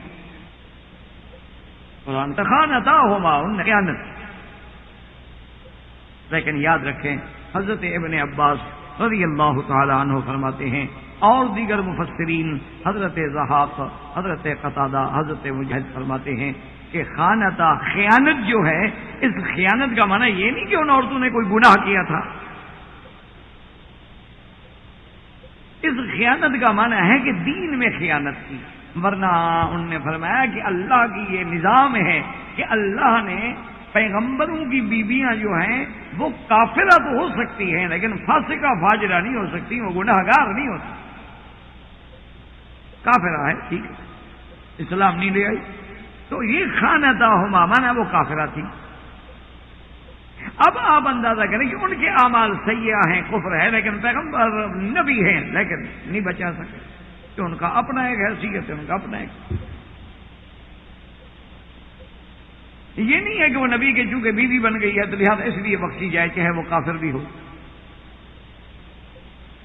اور اس کے مقابلے میں آپ دیکھیں کہ فرعون جیسا باغی ہے، اللہ کا دشمن ہے، خدائی کا دعویٰ کرنے والا ہے، اس کی بیوی جو ہے امرأۃ فرعون، اس کا مرتبہ اور مقام یہ ہے کہ وہ اللہ نے اس کا ایسا ایمان قبول کیا کہ قرآن میں واقعہ نقل کر کے اپنے نبی کو خبر دی کہ میرا وزیر دیکھے کہ بی بی آسیہ کیسے دعائیں مانگ رہی تھی، رب ابن لی عندک بیتا فی الجنۃ ونجنی من فرعون وعملہ ونجنی من القوم الظالمین، اللہ نے کتنا اونچا کر دیا۔ تو اللہ نے یہ نہیں کیا کہ چونکہ تیرا خامن جو ہے ہمارا باغی ہے لہذا ہم اس کی بیوی کو بھی سزا دے دیں، یہ اسلام ہے۔ اور دنیا کا کوئی آدمی ہو، کوئی باغی ہو جائے، اس کے خاندان کا نسل کو بھی اڑا دیتے ہیں۔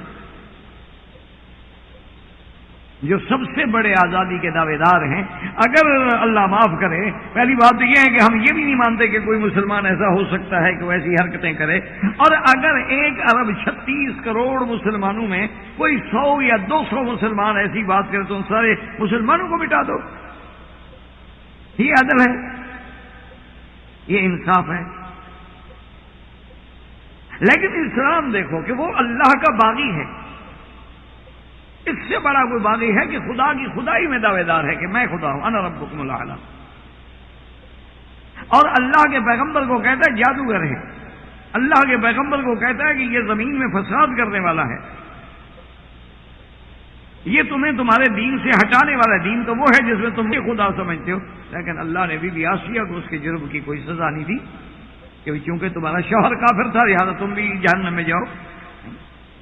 یہ اسلام جو عورت کو روحانی تشخص، جو عورت کو قانونی تشخص، اگر اسلام نے حسن بصری پیدا کیا ہے تو وہاں رابعہ بصریہ بھی پیدا ہے۔ یعنی اسلام میں اگر مردوں میں اولیاء اللہ گزرے ہیں تو عورتوں میں بھی گزرے، اسلام میں مردوں میں علماء ہیں عورتوں میں بھی عالماء ہیں۔ یہ مقام اسلام نے بنا اور دنیا کی کسی طاقت ہے۔ اچھا اب جناب آگے دیکھیں، للرجال نصیب مما اکتسبوا وللنساء نصیب مما اکتسبن۔ اللہ نے فرمایا جو مرد کمائیں ان کی کمائی ان پر، اور جو عورتیں کمائیں ان کی کمائی ان پر۔ اس سے بعض لوگوں نے بڑا دھوکہ دیا۔ آج کل ہمارے جدید ذہن کے لوگ جو خود مفسر بن جاتے ہیں اور خود قرآن خوان بن جاتے ہیں اور خود قرآن دانی کا دعویٰ کرتے ہیں اور قرآن کا ترجمہ پڑھنے کے بعد اپنے آپ کو سمجھتے ہیں کہ جی اب ہمیں کسی عالم کی ضرورت ہی نہیں، تو انہوں نے بھی لوگوں کو یہ دھوکہ دیا کہ جی للرجال نصیب مما اکتسبوا، مردوں کے لیے وہ ہے جو وہ کمائیں، وللنساء نصیب مما اکتسبن، اور عورتوں کے لیے وہ ہے جو عورتیں کمائیں۔ تو نے کہا جی اسلام تو دونوں کو کمانے کی اجازت دیتا ہے، وہ بھی نوکری کرے وہ بھی نوکری کرے، وہ بھی مزدوری کرے وہ بھی مزدوری کرے۔ انہوں نے کہا اسلام تو دونوں کو کمانے کی اجازت ہے۔ یہ کیا ہے کہ آج کا مولوی کہتا ہے جی عورت جو ہے وہ ایئر ہوسٹس نہ بنے، اور عورت جو ہے وہ جناب کسی ہوٹل میں آ کے بیرا گیری نہ کرے، اور عورت جو ہے جناب وہ کسی ایسے دفتر میں ایسے محکمے میں کام نہ کرے جہاں سارے ہر طرف سے مرد ہی مرد ہوں۔ کہتے ہیں دیکھو جی یہ تو قرآن ہے، قرآن کہتا ہے مرد جو کمائے مردوں کا، عورت جو کمائے عورتوں کا۔ تو اس لفظ کسب سے انہوں نے سمجھا ہے اکتساب، کمانا، حالانکہ یہ ان بیچاروں کو اگر اللہ کا قرآن پڑھتے اور غور کرتے تو ان کو یہ دھوکہ نہ لگتا۔ یہی وجہ ہوتی ہے کہ جب آدمی صرف لفظوں سے اور معنی سے سمجھنے کی کوشش کرتا ہے تو پھر ایسی غلطیاں ہوتی ہیں اور ہوتی رہیں گی۔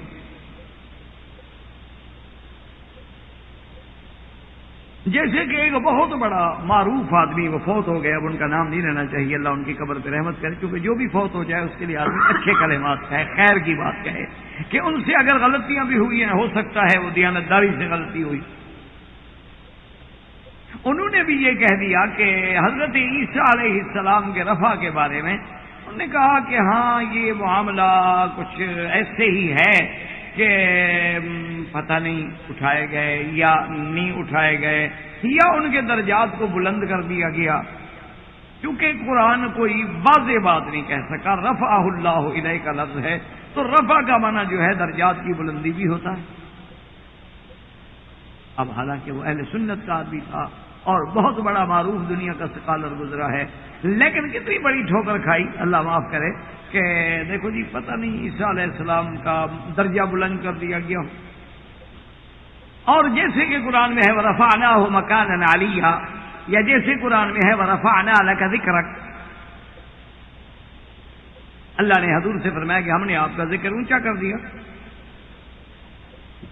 تو وجہ کیا تھی کہ اگر وہ کسی اہل علم کی خدمت میں بیٹھتے تو یہ غلطی نہ کرتے، کیوں قاعدہ یہ ہوتا ہے کہ رفع ماضی کا صیغہ ہے، اگر اس کے بعد صلہ اس کا الہ آئے تو وہاں حقیقی رفع مراد ہوتی ہے، اور اگر اس کا صلہ لام آئے تو پھر حقیقی رفع مراد نہیں ہوتی، پھر معنوی رفع مراد ہوتی ہے۔ عیسیٰ علیہ السلام کے بارے میں خدا کہتا ہے بل رفعہ اللہ الیہ، وہاں الہ صلہ ہے، اور میرے مدنی کے بارے میں ہے وَرَفَعْنَا لَكَ ذِكْرَكَ، یہاں لام ہے، وہ لام الہ میں بیچارہ فرق ہی نہیں کرتا، کیونکہ اس نے مصطلحات علم تو پڑھی نہیں تھی، اس کو کیا پتا الہ کیا ہوتا ہے۔ اور اس کو کیا پتا کہ الہ انتہا کے لیے ہوتا ہے، الہ کبھی ماں کے معنی میں ہوتا ہے اور کبھی اپنی انتہا کے معنی میں ہوتا ہے، اور کبھی جب لفظ الہ ہوتا ہے اس کا مابعد داخل ہوتا ہے، کبھی اس کا مابعد خارج ہوتا ہے. یہ بات کیسے وہ سمجھے غریب؟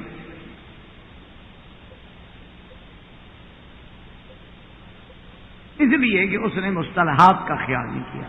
تو اسی لیے ان لوگوں کو بھی دھوکہ لگا، جی مرد کی کمائی اور عورت کی کمائی، مرد کی اپنی کمائی عورت کی اپنی کمائی.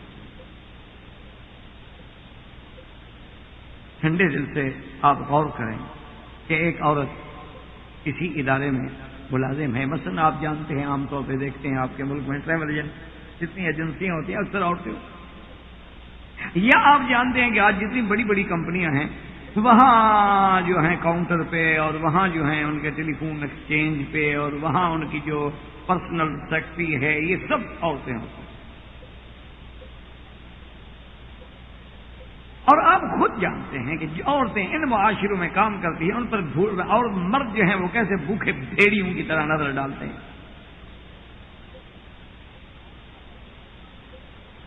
اور اگر اس نے آفس میں آنا ہے تو صاف بات ہے کہ کچھ نہ کچھ تو بن سمر کے آئے گی. اور جب وہ خود ہی قتل عام کے ارادے سے آئے تو پھر آگے کیا ہوگا؟ اور تو آدمی اس کے لباس سے، اس کے میک اپ سے اندازہ کر لیتا ہے کہ یہ عورت کتنی آزادی برداشت کر سکتی ہے. اسلام یہ بغیرتی نہیں برداشت کرتا. آپ اس کو تنگ نظر کہیں یا کچھ کہیں. ہم چونکہ خدا اور رسول کو مانتے ہیں. آپ دیکھیں نا، حضور کے دروازے پہ ایک آدمی آیا، اس نے آواز دی اور دروازے کے سامنے کھڑا ہو گیا. تو حضور صلی اللہ علیہ وسلم جب آئے تو اتنے غصے میں تھے، فرمایا میرا دل کرتا تھا کہ میں اندر سے کوئی نیزہ لے کر تیری آنکھیں نکال دوں، کہ تم دروازے کے اور جھلی کے اور سوراخ کے سامنے کھڑے ہو. تو کسی کے گھر کے پردے لٹکانے کی کیا ضرورت ہے اگر سوراخ سے تم اندر دیکھ رہے ہو؟ تو پردے کا کیا معنی ہوا؟ چادر کی چار دیواری کا معنی کیا ہوا؟ ایک آدمی کے گھر میں خاتون ہے، پردہ ہے، دروازہ بند ہے، پھر تم کھڑے ہو اور دیکھ رہے ہو، تو اس کا حضور کی غیرت کا اندازہ کریں. فرمایا میرا دل کرتا ہے کہ میں تیری آنکھ نکالوں. اور حکم دیا، فرمایا خبردار اگر کسی کے دروازے پہ جاؤ تو ایک کونے میں کھڑے ہو کے آواز دو، تاکہ اگر کوئی اتفاق سے بھی دروازہ کھلے، تیری نگاہ اگر اندر چلی گئی تو باہر کھڑے رہنے کی ضرورت کیا ہے؟ اور اسی طرح حضور صلی اللہ علیہ وسلم نے فرمایا، ایک صحابی نے کہا یا رسول اللہ یہ بات تو غیرت، آپ نے فرمایا انا اغیر منکا، میں تم سے بڑا غیرت مند ہوں، واللہ اغیر منی، اور اللہ ہم سب سے بڑا غیرت. ہم تو اس اسلام کو مانتے ہیں کہ سرکار دو عالم فرماتے ہیں کہ میں نے سفید موتیوں کا جنت میں بنا ہوا گھر دیکھا. میں نے پوچھا جبریل لمن؟ تو اس نے کہا یا رسول اللہ یہ آپ کے غلام حضرت عمر کا گھر ہے. حضور نے فرمایا کہ میرا دل چاہا کہ میں اس گھر میں جاؤں، لیکن رأیت امرأۃ، میں نے دیکھا کہ ایک عورت اس بلڈنگ کی سیڑھیوں پہ بیٹھی، باہرلی سیڑھیوں پہ وضو کر رہی ہے. تو حضور نے فرمایا کہ عمر مجھے خیال آیا کہ تیری غیرت گوارا نہیں کرے گی میں تیرے گھر میں کیوں گیا. اللہ کا نبی تو جنت میں بھی غیرت کا خیال رکھ رہا ہے. اور حضور نے فرمایا ہے کہ دیوس جو ہے، جس کو اپنی بیوی کی، بہن کی، بیٹی کی غیرت نہیں، آپ نے فرمایا جنت کی خوشبو نہیں سونگھے گا.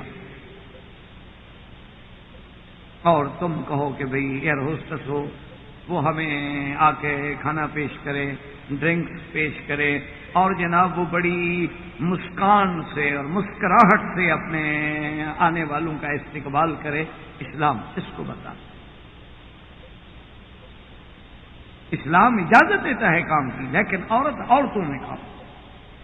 اسلام اجازت دیتا ہے کہ معلمہ ہے، بچیوں کو پڑھانے والی. یہاں نہیں دیکھا سعودی عرب میں اسلامی حکومت ہے، باقاعدہ کالج ہیں، یونیورسٹیاں ہیں، اسکول ہیں، پرائمری اسکول ہیں، ثانویہ ہیں، متوسطہ ہیں، ابتدائیہ ہیں، اور آخری یونیورسٹی تک ہیں، کلیات ہیں، سارا کچھ ہے، لیکن عورتوں کو پڑھاتی. اچھا، بعض مضامین یعنی جن کے پڑھانے والی کوئی استانی نہیں مل سکتی، تو آپ نے دیکھا کہ سعودی عرب میں کتنا اچھا انتظام ہے کہ باقاعدہ ٹی وی اسٹیشن قائم ہے یونیورسٹی میں. استاد آگے اپنے کمرے پہ بیٹھے گا اور ٹی وی جو ہے وہ کلاس میں موجود ہے، اور وہاں مائکرو فون موجود ہے تاکہ کوئی مرد لڑکیوں کے اندر نہ جائے. اسلام تعلیم سے نہیں روکتا، اسلام ملازمت سے نہیں روکتا. لیکن اسلام یہ اجازت نہیں دیتا کہ ہم نوکر اس لیے رکھیں کہ وہ ہمارا جی بہلائے. دیکھو نا، وہ بھی تو کسی کی بیٹی ہے. اگر تمہاری بیٹی اسی طرح کسی کا جی بہلا رہی ہو، ہاں جب غیرت ختم ہو تو الگ بات. اگر غیرت ہی نہ ہو، ورنہ آپ دیکھیں کہ ابو صائب فرماتے ہیں کہ ہم ابی سعید الخدری رضی اللہ تعالی عنہ کے گھر گئے. ابو صائب جو ہیں یہ تابعی، ابی سعید الخدری جو ہیں یہ صحابی. وہ فرماتے ہیں کہ ہم ان کے گھر میں گئے تو نماز کا وقت تھا، ہم نماز پڑھی اور ابی سعید بھی ابھی نماز پڑھ رہے تھے کہ ہم نے ان کے گھر میں ان کے چارپائی کے نیچے سانپ دیکھا. سانپ ہے تو کہتے ہیں جب ہم نے سانپ دیکھا تو ہم جلدی سے اٹھے کہ سانپ کو مارے. تو انہوں نے نماز کی حالت میں ہمیں اشارہ کیا کہ کوئی حرکت نہ کرو، بیٹھے رہو. ہم بیٹھ گئے. اب ڈر بھی رہے ہیں کہ بھی سامنے سانپ ہے اور گھر والا کہتا ہے کچھ نہ کہو. تو جب انہوں نے سلام پھیرا تو ہم نے کہا حضرت وہ چارپائی کے نیچے سانپ ہے. کہا دیکھو. تو ہم نے دیکھا تو نہیں تھا. ہم نے کہا حضرت ہم نے تو بالکل آنکھوں سے دیکھا. کہ تم نے بھی ٹھیک دیکھا ہے اور میں بھی سچ کہہ رہا ہوں، تم نے واقعی سانپ دیکھا ہے. لیکن بات یہ ہے کہ بات کو سنو کہ ایک صحابی تھے حضور صلی اللہ علیہ وسلم کے ساتھ خندق کی کھدائی میں مصروف تھے. جب کفار نے مدینہ منورہ پہ چڑھائی کی تو حضور نے خندق کھودی تھی مدینے کی حفاظت کے لیے حضرت سلمان الفارسی رضی اللہ تعالی عنہ کے مشورے پر. تو ایک صحابی نے اجازت مانگی کہ یا رسول اللہ میں مدینہ شریف جا کے ذرا گھر سے ہوا ہوں. حضور نے فرمایا اجازت. وہ صحابی جب اپنے گھر میں آئے تو دیکھا کہ ان کی بیوی تھی، نوجوان تھی، جمیلہ تھی، کہ وہ گھر کے باہر والے دروازہ جو ہے نا اس کے دونوں پٹ کھول کے درمیان میں کھڑی ہے. تو اس نے فوراً نیزہ نکالا. تو بیوی وہاں سے چیخی. اس نے کہا وہ خبردار خبردار مجھے مارنا نہیں، پہلے آگے پتہ تو کرو. یعنی آپ اندازہ کریں وہ صحابی ہے اور شہر مدینے کا ہے. اس وقت مدینے میں تو کوئی لوگ ہیں ہی نہیں، وہ سارے خندق کی کھدائی پہ ہیں. اور بیوی یہ نہیں کہ نعوذ باللہ کوئی مرد کھڑا ہے کوئی غیر کھڑا ہے، صرف دروازے پہ آگے کھڑی ہے. تو اس کی غیرت کا تقاضا یہ ہے کہ وہ نیزہ نکال کے مرنے مارنے پہ تیار ہو گئے. یہ اسلامی غیرت کی بات ہے. جو اپنے ہاتھ سے دوسروں کے گھر میں عورتیں پہنچاتے ہوں ان کو یہ مسئلے کیسے سمجھ آئیں گے؟ ان کے دماغ میں تو یہ مسائل سمجھ نہیں آ سکتے نا. لیکن ان پہ جو گزرتا ہے، ان پہ جو بیتتی ہے. میں آج ہی ایک کہانی پڑھ رہا تھا کہ ایک مندر میں ایک لڑکی کی کہانی تھی. تو اس نے لکھا کہ سب سے پہلے میں عین جوانی میں بلوغت کے بعد، میری عمر جو ہے اس وقت تقریباً 15 یا 16 سال کی تھی، اور اللہ نے مجھے حسن دیا تھا اور جمال دیا. میں ہندو تھی. ہم مندر میں جاتے تھے اپنی پرارتھنا کرنے کے لیے، اپنی عبادت کرنے کے لیے. تو ایک خاص رات ہماری آتی ہے، اس میں خصوصی طور پہ پوری رات یعنی جگرتا ہوتا ہے اور ہم وہاں جاتے ہیں اور عبادتیں کرتے ہیں اور اپنے منتر پڑھتے ہیں اور اپنی باتیں کرتے ہیں. اور وہ جو ہمارے دیوتا کی مورتی ہوتی ہے نا اس کے چرنوں میں بیٹھتے ہیں. اور وہ رات اتنی اہم ہوتی ہے کہ پھر وہ بڑے پادری اور اس سے چھوٹے درجے کے پادری وہ آتے ہیں، اسٹیج پہ بیٹھتے ہیں. اور جن لوگوں کو وہ اسٹیج پہ اپنے ساتھ بٹھا دیں ان کا تو نام بہت اونچا ہو جائے. تو اس نے کہا کہ اس خوشی میں ہم لوگ بھی گئے اور سارا ہمارا علاقہ، سارا محلہ اور مرد سب خوشی ہوتی رہی. اور رات کی جب یعنی ہماری عبادت کا جب کلائمیکس آیا تو اس بڑے پادری نے میرے باپ کو بھی بلا کے اسٹیج پہ بٹھا دیا. تو یہ ہمارے لیے کمال فخر کی بات تھی، پورے علاقے میں ہمارا نام اونچا ہو. اور اس کے بعد اس پادری نے اپنے نائب کو حکم دیا. انہوں نے میرے دوپٹے کے پلوں کو لے کے تو وہ جو ہمارا یعنی بھگوان تھا اور اس کی مورتی تھی اس کے لکڑی کے پائے جو تھے ان کے ساتھ باندھ دی. تو یہ ایک بڑا اعزاز تھا کہ جناب اس کو گویا کہ بھگوان نے اپنے چرنوں میں قبول کر لیا. کہا کہ ہمارے والدین بھی چلے گئے اور میں جناب اسی عبادت کا خوش ہوں، اور اس مقام پہ میں تو ایسے مجھے محسوس ہوا کہ میرا تو بدن کا عضو ناچ رہا ہے خوشی سے کہ مجھے بھگوان نے قبول کر لیا، اور کروڑوں لڑکیاں تھیں۔ آج تو میں بالکل حقیقی طور پر مقام جو میں نے پانا تھا اس پہ میں پہنچ گیا۔ وہ کہتے ہیں کہ اس کے بعد 3-4 بجے کے قریب جب وہ رش ہٹ گیا اور بتیاں بجھا دی گئیں تو اب میں نے بھی سوچا کہ اب میں ایسا ایسا نکلنے کی کوشش کروں، تو اتنی عرصے میں اس مورتی کے پیچھے سے مجھے کچھ ہاتھوں نے اپنی طرف پکڑ کے بڑے محبت کے انداز میں کھینچا، تو میں اور خوش ہو گئی کہ آج تو باقی یعنی بھگوان مجھے گلے لگانا چاہتے ہیں، اور میری آنکھیں بند ہیں اور میں جناب جاپ کر رہی ہوں اور وہ بھگوان مجھے اپنے باہوں میں لے رہے ہیں، اور اس کے بعد جب وہ مجھے لے کے اپنے اس کے بیک ڈور سے کمرے میں لے گئے تو میں نے آنکھیں کھولی، وہ تو پادری ہے، بھگوان سے گوان تو ہے نہیں، اس کو میری عزت لٹ چکی تھی، باقی میرے پاس بچہ کیا تھا۔ تو اگر اسی کا نام عبادت ہے تو یہ ہم نہیں مانتے، اگر اسی کا نام یعنی نعوذ باللہ ثم نعوذ باللہ اسی کا نام اگر آپ سمجھتے ہیں تو اسلام ایسی باتیں نہیں کرتا، اس کو آپ جو مرضی آئے کہیں۔ آزادی کا معنی یہ نہیں کہ لوگوں کی عصمت دری کی جائے، آزادی کا معنی یہ نہیں ہے کہ بھگوان کے نام پہ عورتوں کی عزتوں اور عصمتوں کو لوٹا جائے۔ اسی لیے کسی نے کہا تھا نا کہ اس دنیا میں اس نے لکھا تھا کہ مندروں مسجدوں مندروں گرجاؤں کلیساؤں میں نور ایمان کے اجالے میں اندھیرے دیکھے۔ یہ نہیں کہ صرف ان میں ہے، ہمارے بھی بعض لوگ ایسے نور ایمان کے ظاہر تو جناب نور ایمان ہے لیکن اس کے اجالے میں اندھیرے دیکھے، اور مولوی پادری پنڈتوں کے حسین روپوں میں ظالم و جابر و صفاق لٹیرے دیکھے۔ یا رب تیری دنیا کو بہت غور سے دیکھا، اسلام نہیں جانتے تھے۔ اب دیکھیں کہ ایک صحابی ہے، صرف عورت اس کی دروازے میں کھڑی اور نیزہ مارنے کے لیے، یہ ہے غیرت۔ حضور فرماتے ہیں من لا غیرت لہو لا ایمان لہو، جس بندے میں غیرت نہیں اس میں ایمان ہے ہی نہیں۔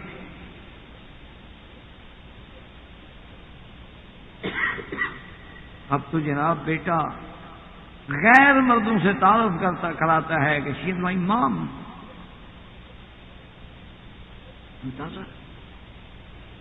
لوگ تو ڈرتے تھے کہ میری ماں کا نام کسی کو معلوم ہو جائے، لوگ یہ سمجھ رہے کہ میری ماں ہے تاکہ یہ پردہ قائم رہے، عزت قائم رہے، لیکن وہ اب باتیں جو تھیں پرانی ہو گئی۔ تو اب جناب جب صحابی نے دیکھا، اس نے کہا کیا بات ہے؟ اس نے کہا تم اندر آؤ، دیکھو گھر کے اندر کیا ہے، تو مجھے نیزہ مارنے کے لیے تیار ہو۔ ہم کہتے ہیں کہ جب وہ گھر میں گئے تو دیکھا کہ اس کے کمرے میں جو ایک ہی کمرہ تھا، سونے کی جگہ تھی، بستر پڑا تھا، تو وہاں ایک بہت بڑا سانپ پڑا۔ اس نے کہا یہ سانپ کو صاحب میں ڈر کے مارے باہر بھاگی، اور اس کے باوجود بھی میں دروازے کے باہر نہیں گئی، دروازے پہ کھڑی ہوں، کوئی اللہ کا بندہ نظر آئے تو میں بتاؤں۔ تو خامند نے وہ نیزہ تو ہاتھ میں تھا نا، تو کہتے ہیں کہ اس نے پوری طاقت سے اس سانپ کو نیزے میں مارا اور نیزے میں پرو کے اٹھا کے باہر لے آیا صحن میں، اور صحن میں جب آگے وہ نیزہ زمین پہ رکھنے لگا تو سانپ نے الٹ کے ڈس لیا۔ تو صحابی کہتے ہیں پتہ نہیں سانپ پہلے مر گیا یا صحابی پہلے مر گیا، دونوں مر گئے۔ اس کو تو نیزہ لگ چکا تھا، وہ اثر کر گیا، اس کو زہر اثر کر گیا۔ اس کے بعد حضرت ابی سعید خدری فرماتے ہیں کہ حضور صلی اللہ علیہ وسلم کو بتلایا گیا اور کہا گیا، تو حضور نے فرمایا ایسا نہ کیا کرو، گھر میں اگر سانپ ہو تو پہلے اس کو کہو کہ بھئی تم چلے جاؤ، ہمیں اور ہمارے خاندان کو مت ڈراؤ ورنہ ہم تمہیں ماریں گے، پھر قتل کر دیں گے۔ اگر کہنے سے چلا جائے تو معنی یہ ہے کہ وہ جن ہوتا ہے اور چلا جائے، اور اگر تمہارے 3 دفعہ کہنے کے بعد پھر نظر آئے تو پھر مار دو، ورنہ ہر کسی کو نہ مارا کرو، کبھی جن ہوتے وہ سانپ کی شکل میں ہوتی۔ تو انہوں نے کہا کہ تم کو اس لیے میں نے روکا تھا کہ پتہ نہیں وہ بھی بیچارہ کوئی جن ہو۔ تو جب اللہ کے نبی نے منع کیا تو میرے کہنے کا مقصد یہ تھا کہ اہتمام کا عالم یہ ہے، اس کا نام ہے غیرت، کو برداشت ہی نہیں کر سکتے۔ اور اسی طرح حضور صلی اللہ علیہ وعلی آلہ واصحابہ وسلم تسلیما کثیرا کثیرا. تو میں عرض کر رہا تھا وہ قرآن کی آیت نہ رہ نہ جائے کہ یہ ان کو ایک بہت بڑا مغالطہ ہے یا عمدن لوگوں کو دھوکہ دینا چاہتے ہیں. جی للرجال نصیب مما اکتسب وللنساء نصیب مما اکتسب. جی جو کمائے وہ کمائے. میرے بھائی یاد رکھو جہاں بھی لفظ قرآن میں کسب کا آتا ہے اس سے مراد نیکی کمانا ہوتا ہے، کاروبار کرنا نہیں. بلا من کسب سیئۃ واحاطت بہ خطیئتہ. یہاں جہاں لفظ آئے گا جزاء بما کسبوا، جیسے اللہ نے فرمایا لہا ما کسبت وعلیہا ما اکتسبت. سارے قرآن میں دیکھ لیں صرف ایک جگہ قرآن میں آتے ہیں انفقوا من طیبات ما کسبتم. ورنہ کسب کا معنی یعنی دولت کمانے میں یا مزدوری کرنے میں تو آتا ہی نہیں. وہاں تو فضل کا لفظ ہوتا ہے، کیونکہ جو ہم کماتے ہیں مثلا ہم کاروبار کرتے ہیں جو ہمیں برکت ہوئی اللہ کا فضل ہے. ورنہ ہم لاکھ زور لگائیں لاکھ کمائیں کچھ بھی نہ ہو. کتنے لوگ ہیں دو بھائی ہوتے ہیں دونوں کے پاس دولت بھی برابر ہے دکان بھی برابر ہے کام بھی برابر ہے، ایک کما رہا ہے اور ایک بیٹھا ہوا. کتنے دکان ہیں ایک دکان پہ لینے لگی ہوئی ہوتی ہے دوسرا دکاندار فارغ بیٹھا ہوا. اس لیے وہاں لفظ ہوتا ہے فضل کا. اسی لیے آپ دیکھیں نا کہ جب آپ مسجد میں داخل ہوتے ہیں تو آپ کیا کہتے ہیں بسم اللہ والصلاۃ والسلام علی رسول اللہ اللہم اغفر لی ذنوبی وافتح لی ابواب رحمتک. اور جب آپ نکلتے ہیں تو کیا کہتے ہیں وافتح لی ابواب فضلک. کیونکہ باہر آدمی آتا ہے کمائے گا ڈھونڈے گا کام کرے گا. اسی لیے قرآن کہتے ہیں لیس علیکم جناح ان تبتغوا فضلا من ربکم فَإِذَا أَفَضْتُم مِّنْ عَرَفَاتٍ. کہ اگر تم حج میں ہو احرام میں ہو اللہ کے نزدیک تمہارے اوپر کوئی گناہ نہیں کہ اگر تم اپنا رزق کماؤ کاروبار کرو تجارت کرو مزدوری کرو. ایک آدمی غریب ہے معلم کے پاس مزدور ہے احرام باندھے ہوئے ہے خیموں پہ کام کرے کوئی بات نہیں کوئی منع نہیں اس کے حج میں کوئی نقص نہیں. ایک ڈاکٹر ہے وہ ڈیوٹی بھی کر رہا ہے اور اس کے بعد عرفات میں بھی کھڑا ہوا ہے نیت بھی کی ہوئی ہے احرام بھی باندھا ہوا ہے کوئی منع نہیں. تو اس لیے ہمیشہ یاد رکھیں یہاں جو مراد ہے للرجال نصیب مما اکتسب یعنی جو مرد کمائیں گے کیا معنی اعمال صالحہ کریں گے جزا ملے گی برا کریں گے سزا ملے گی. جیسے اللہ نے فرمایا فمن یعمل مثقال ذرة خیرا یرہ ومن یعمل مثقال ذرة شرا یرہ.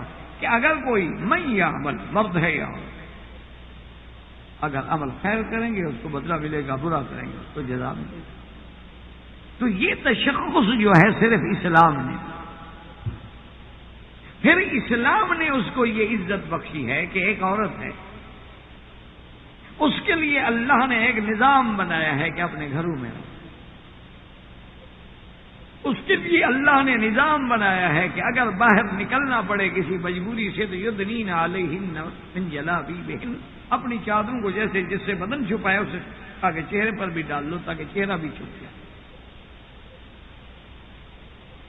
اسی لیے حضرت انس رضی اللہ تعالی عنہ جو خادم رسول اللہ یعنی حضور کے بڑے پیارے خادم ہیں یہ کہتے ہیں 10 سال میں نے حضور کی خدمت کی ہے نوکری کی ہے حضور کی. تو حضرت انس رضی اللہ تعالی عنہ فرماتے ہیں کہ چونکہ میں تو حضور کا خادم تھا بیٹا تھا حضور کے گھر آتا تھا جاتا تھا تو جب زینب بنت جحش کی شادی ہوئی نکاح ہوا حضور کے ساتھ تو صحابہ آئے حضور کے گھر میں بیٹھ گئے. اب کھانے سے فارغ ہو گئے پھر بیٹھے رہے. حضور صلی اللہ علیہ وسلم میں چونکہ رحمت ہی رحمت تھی خلق ہی خلق تھا جمال ہی جمال تھا آپ میں غصہ اور غضب نہیں تھا تو اب حضور نے مناسب نہ سمجھا کہ میں مہمانوں سے کہوں کہ بھئی اچھا آپ جائیں. تو حضور خود اٹھ کے تشریف لے گئے کہ جب میں گھر سے چلا جاؤں گا تو مہمان خود بخود سمجھ جائیں گے کیونکہ خلق رسول ہے کمال خلق نبوت ہے. حضور کی ذات یہ گوارا نہیں کر سکتی کہ گھر سے آئے ہوئے مہمان سے کہہ دی آپ اب تو جائیں مہربانی کریں. تو حضور باہر تشریف لے گئے کچھ دیر کے بعد آئے صحابہ پھر بیٹھے ہوئے وہ پھر بھی نہیں گئے اللہ کے بندے. اس کے بعد بہرحال صحابہ چلے. تو اللہ تبارک و تعالیٰ نے قرآن پاک میں یہ آیت اتار دی. اس میں آداب بتلائے کہ ایک تو خبردار کسی کے گھر میں جب تک کوئی بلائے نہیں بغیر اذن کے داخل نہ. دوسری بات یہ بتلائی کہ تم ایسا نہ کرو کہ دعوت ہو تو 6 گھنٹے پہلے آ جاؤ، پکنے سے بھی پہلے، تاکہ اس وقت مجھے سیٹ کا پرابلم نہ ہو. یعنی بارات آئی نہیں، مہمان پہلے بیٹھے ہوتے. تو یہ بھی اسلام منع کر غیر ناظرین انا ہو کہ اس انتظار میں نہ رہو گے یار دیکھ کب اترتی ہے، کیونکہ اس وقت تک تو مالک کو کچھ نہ کچھ تو آپ کو کھانا کھلانا پڑے گا نا غریب کو. اور دعوت پک رہی ہے، وہ غریب جائے کہاں؟ جو پکانا کھلانا ہے وہ بھی تیار نہیں ہوا، آپ پہلے آگے بیٹھے ہوئے تو جائے کہاں غریب؟ تو خیر بار دوسری ہدایت یہ ہے کہ بھائی اذا طعمتم کہ جب تم کھا لو فانتشروا، اب اس کے بعد جاؤ. غیر مستانسین لحدیث، یہ نہیں کہ باتوں میں بیٹھ جاؤ اور باتوں کو لمبے کرتے چلے جاؤ. اللہ کا پیغمبر تو استحیاء میں اپنے خلق میں تمہیں بات نہیں کہتا، لیکن اللہ نے جو فرمان ہے جو حکم ہے وہ سمجھانا ہے. اور پھر آخری حکم کیا سمجھا؟ وَإِذَا سَأَلْتُمُوهُنَّ مَتَاعًا فَاسْأَلُوهُنَّ مِنْ وَرَاءِ حِجَابٍ. اور اگر گھر والوں سے کوئی بات مانگنی ہو، کوئی چیز لینی ہو تو پردے کے پیچھے کھڑے ہو کے بلاؤ. تو بعض ہمارے نئے بیچارے لوگ ہیں نا، ان کو کہتے ہیں جی قرآن میں تو حجاب کا لفظ ہی نہیں. اب جناب حضرت انس رضی اللہ تعالیٰ عنہ کو دیکھیں، وہ فرماتے ہیں کہ جب یہ آیت نازل ہو گئی، آیت نازل ہونے کے بعد صحابہ بھی چلے گئے، میں باہر کام کی طرف گیا اور اب میں واپس آیا تو حسب عادت جیسے میں حضور کے گھر میں آتا تھا میں آنے لگا تو میں ٹھہرو. حضرت کہتے ہیں میں رک گیا. انہوں نے کہا کیا بات ہے؟ فرمایا اب تو آیت حجاب آ گئی، پردے کا حکم آ گیا، اب تم گھر میں نہیں جا سکتے. تو اس لیے حضرت انس کہا کرتے تھے کہ انا اعلم بآیت الحجاب، تمام صحابہ سے پردے کی آیت کے بارے میں سب سے زیادہ علم مجھے ہے، جو کہ میں تو اس واقعے کا گواہ ہوں، میرے سامنے تو آیت اتری ہے. تو اب باقی یہ رہا کہ ایک چالاکی بعض حضرات یوں بھی کرتے ہیں، وہ جی یہ تو سارے احکام تھے حضور کی بیویوں کے لیے، یہ دوسروں کے لیے نہیں ہے. تو یہ بھی ایک جہالت ہے یا رذالت ہے یا عناد ہے کہ جو پاک بیویاں ہیں ان کو پردے کی ضرورت ہے، جو ہماری ان کو ضرورت نہیں، یعنی یہ ان سے بھی زیادہ پاک ہو گئی. عجیب بات. یعنی ایک صحت مند آدمی کو تو حفظ بات قدم کی ضرورت ہے، لیکن اگر وہ شوگر کا مریض ہے تو اسے مٹھائی کھلاؤ. عجیب بات کہ بھائی وہ مدینہ منورہ ہے، نبی کی بیویاں ہیں اور ہمارے لیے مائیں ہیں، ازواجہ امہاتہم. تو جب ہم ان ماؤں کے سامنے بھی بغیر حجاب کے نہیں جا سکتے تو جو ہماری مائیں نہیں ہیں، کچھ بھی نہیں لگتی، ان کے بارے میں کیا ہو سکتا ہے؟ یعنی ایک بات کو سمجھنے کے لیے کہ بھی غیر عورت کے لیے جو نبی کی اس کے لیے تو اور زیادہ پابندی ہو گئی. اسی طرح اب دیکھیں کہ صحابہ کے دماغ میں پردے کی بات تھی یا نہیں تھی. وہی صحابی راوی ہیں، حضرت انس راوی ہیں رضی اللہ تعالیٰ عنہ. وہ فرماتے ہیں کہ جب خیبر کے جنگ کے بعد واپس آئے تو حضور صلی اللہ علیہ وسلم کی شادی جو تھی اس اثناء سفر میں خیبر اور مدینے کے درمیان میں ہو گئی بی بی صفیہ سے. یہ تو ہماری شادیاں ہیں نا جی، جب تک شادی گھر نہ ہو، اعلان نہ ہو، کارڈ نہ چھپیں، ہماری شادیاں تو نہیں ہو سکتی، کیونکہ ہمارا مقام تو بہت بلند ہے. دیکھیں اللہ کے ایمان سے کہیں اگر ہم اس سنت رسول پہ عمل کریں تو کوئی گھرانہ ذلیل ہو، پریشان ہو، مقروض ہو، کل کو روتا پھرے. اللہ کے نبی کی شادی ہے اور بی بی صفیہ یعنی کو عام کر گیا یہ ابن اختب کی بیٹی ہے جو خیبر کا سردار ہے. ایک سردار کی بیوی تھی، ایک سردار کی بیٹی تھی، لیکن راستے میں باقاعدہ نکاح ہو گیا، راستے میں یعنی شب زفاف جو تھی وہ بھی راستے میں، میاں بیوی راستے میں ملے، کوئی اہتمام نہیں. عام جیسے ریت پہ خیمے لگے ہوئے ہیں، بس خیمے میں حضور صلی اللہ علیہ وسلم میاں بیوی ملے.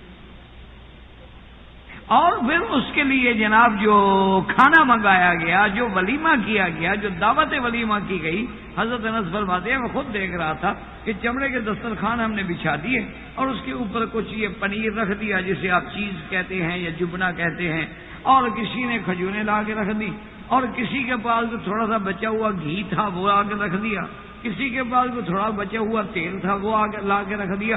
وہ کہتا ہے اب اللہ ہے، نہ روٹی تھی، نہ خبز تھا، نہ لحم تھا، نہ گوشت تھا، روٹی تھی ہی نہیں۔ یعنی نبی کا ولیمہ ان چیزوں سے ہو جاتا ہے، ہمارا ولیمے کے لیے پیسے چاہیے،